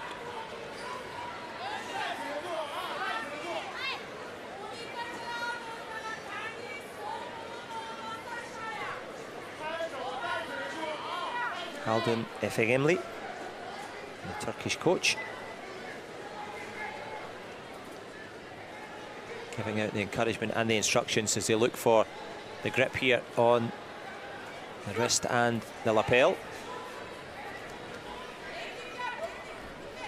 Good attempt at the sacrifice throw. That will be the Wazari. Landed on the side. That's a half score for the People's Republic of China. 2 of those will be enough for victory.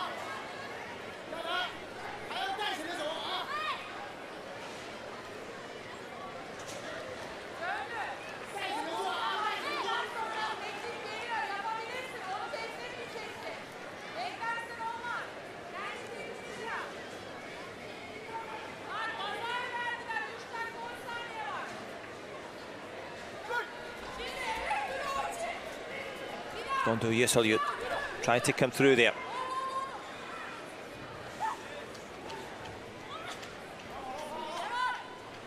Still plenty of time for the Turk. 3 minutes.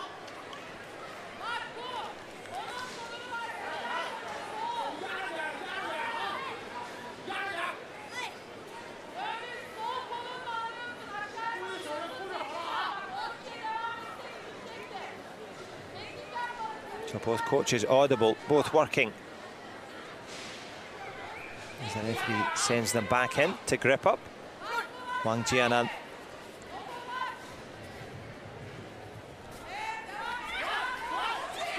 Good attempt, gets the leg. Going to get the Wazari as a response. Dondu Yesilyurt throws her opponent onto her side. That's another half score, the Wazari.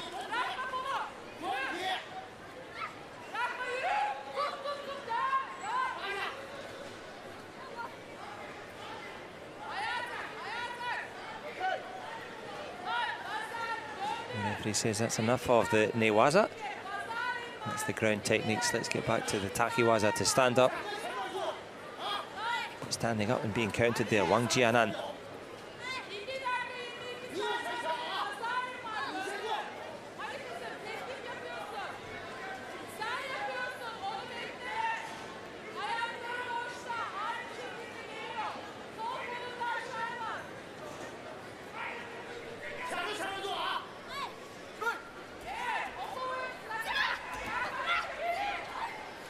Good defensive work there. Dondu Yesilyurt. And in the throes of it, the feet always moving, trying to get that outside leg trip on there from Wang Jianan.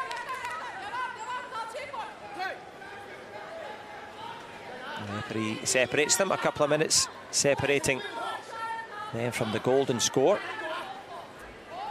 Or who can put the pivotal score on the board to change their fortunes and go for bronze. A big breath in there. Dondu Yesilyurt feeling the pace.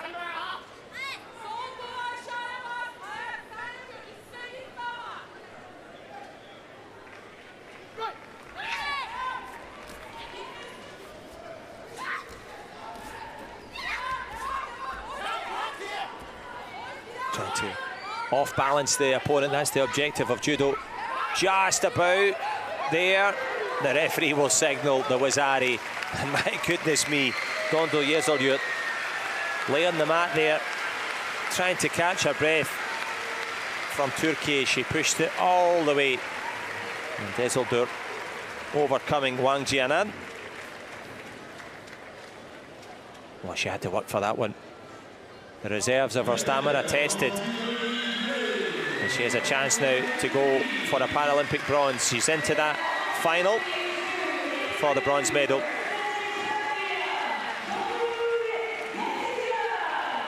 Wang Jianan, a good effort from the People's Republic of China, but real respect for Dondu Yesilyurt. Some tears. And the chance to go for a Paralympic medal. Understandable emotion. She worked so hard. Pushed it to the absolute limit there at the end. And pushing it to the limit is what it takes for Dondu Yesilyurt.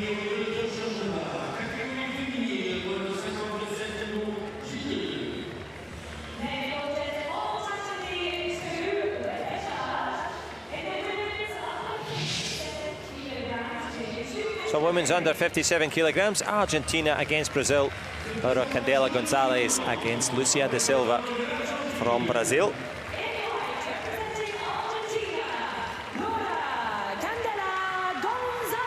And there she is, world rank number 9, the 32-year-old at her second Paralympic Games. In Judo gi blue, representing Brazil, Lucia da Silva Pereira.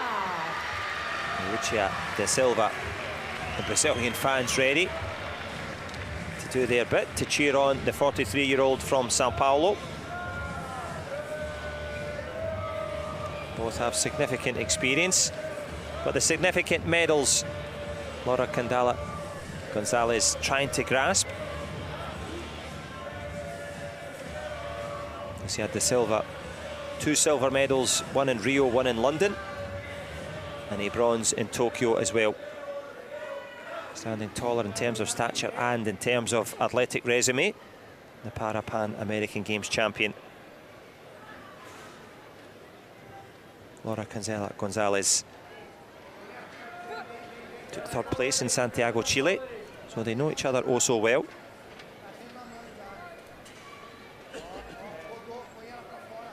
Laura Candela trying to find her way through here. Both coaches will understand exactly what's going on and the need for Guillermo Traba in the background there to give out that encouragement and indeed a bit of coaching.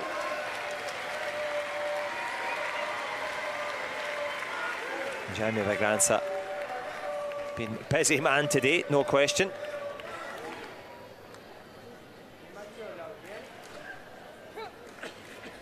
Both from the Instituto Tiago Camillo back in Brazil.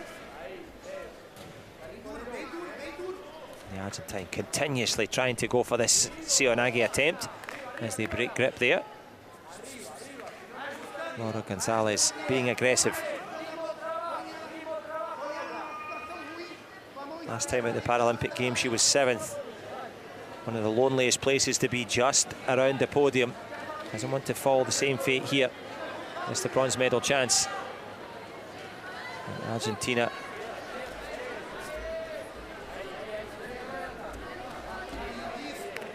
will be cheering her on. Unlucky there.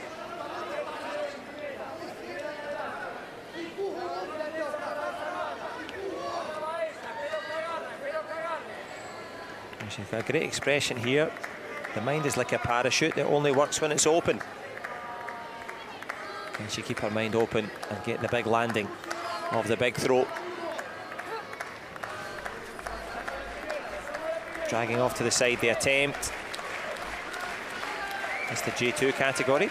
So some big opportunity there. What's the referee? Had the referee already said stop? Looked like it.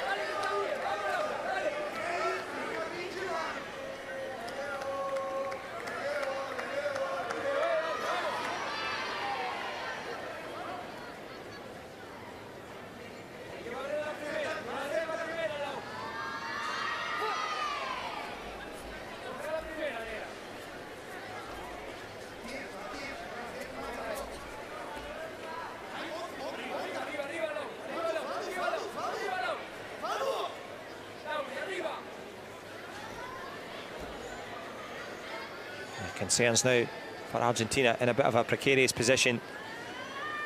Can Lucia da Silva get a good hold of the arm? Doesn't look like it. The referee having a close look. Maybe a choke hold on that side of the referee. The referee right in there looking, and she's going to stand them up again.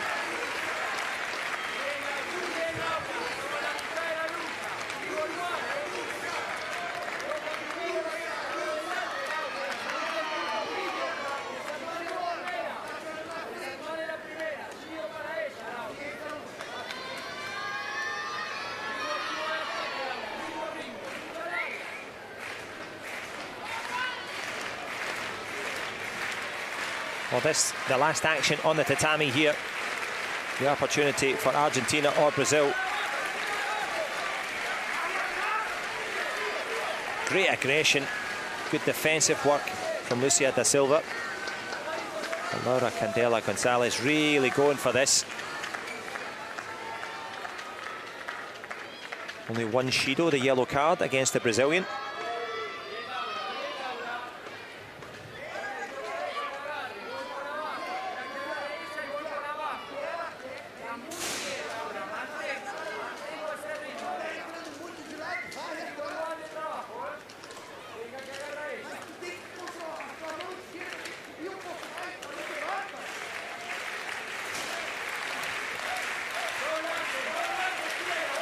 The fans in the Champ de Mars doing their best to give encouragement to both.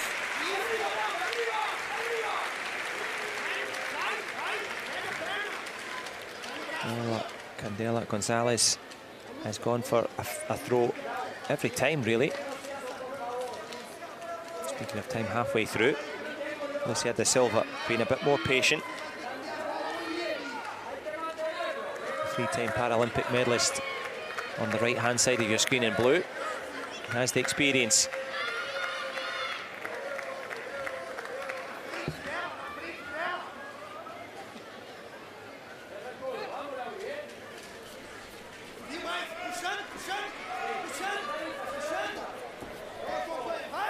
Oh, almost there.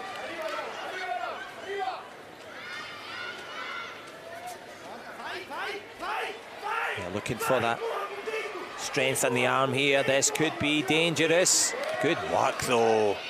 Laura Candela Gonzalez went with it, and she got a throw of her own, a little hold of her own here on the neck. The referee having a look at the time on the clock. This could be pivotal now. Laura Candela Gonzalez, has she got the strength and the time to hold this down for the 20 seconds required? The clock has stopped.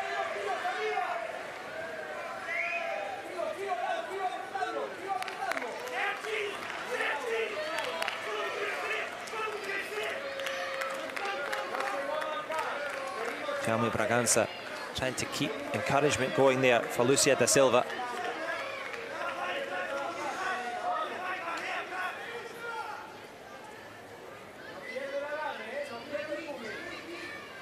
So there's a Shido against both now.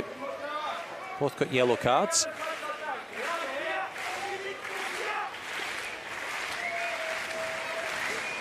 A minute and some change now.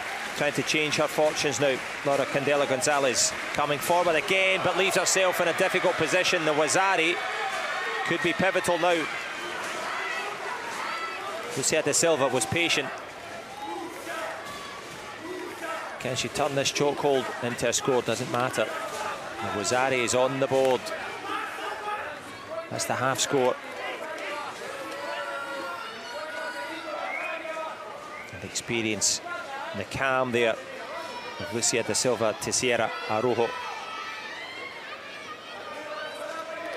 Brazilian patience paying off in Paris. 50 seconds to decide if she makes it into the bronze medals.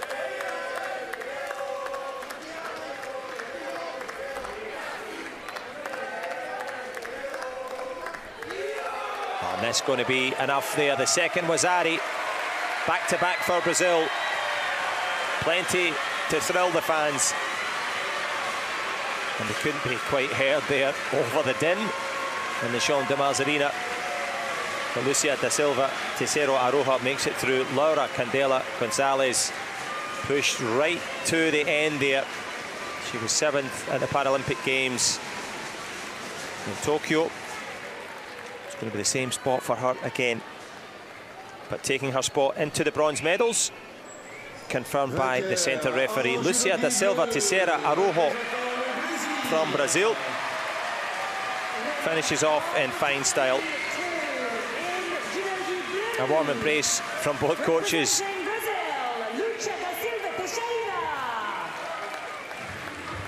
And it's happy days for Brazil. Bronze medal final now. Final bows. And we will also take our final bell. That's the last action here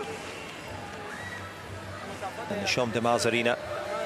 It's been an excellent opening session. Coming up in the afternoon at local time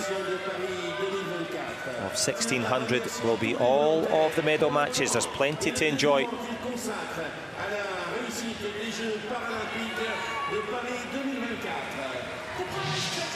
organising committee. We'd like to thank all volunteers for their time. So that completes the session, and we'll certainly hope that you'll join us for more at 1600 local time for the medal matches. But for the moment, it's goodbye for now. Cette session est maintenant terminée. Merci d'avoir participé aux Jeux Paralympiques de Paris 2024. Avant de partir, n'oubliez pas de vérifier si vous avez tous vos effets personnels. Et bon retour à tous. That concludes today's session. Thank you for being part of the Paris 2024 Paralympic Games. Now, before you go, have a quick look around to make sure you have all your belongings. Have a safe journey home.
Well, the opening session on day 2, delivering some top-class throws and great skills here, to the thrill of Brazil, and of course to the fans in the Champ de Mars Arena. They have made their way out.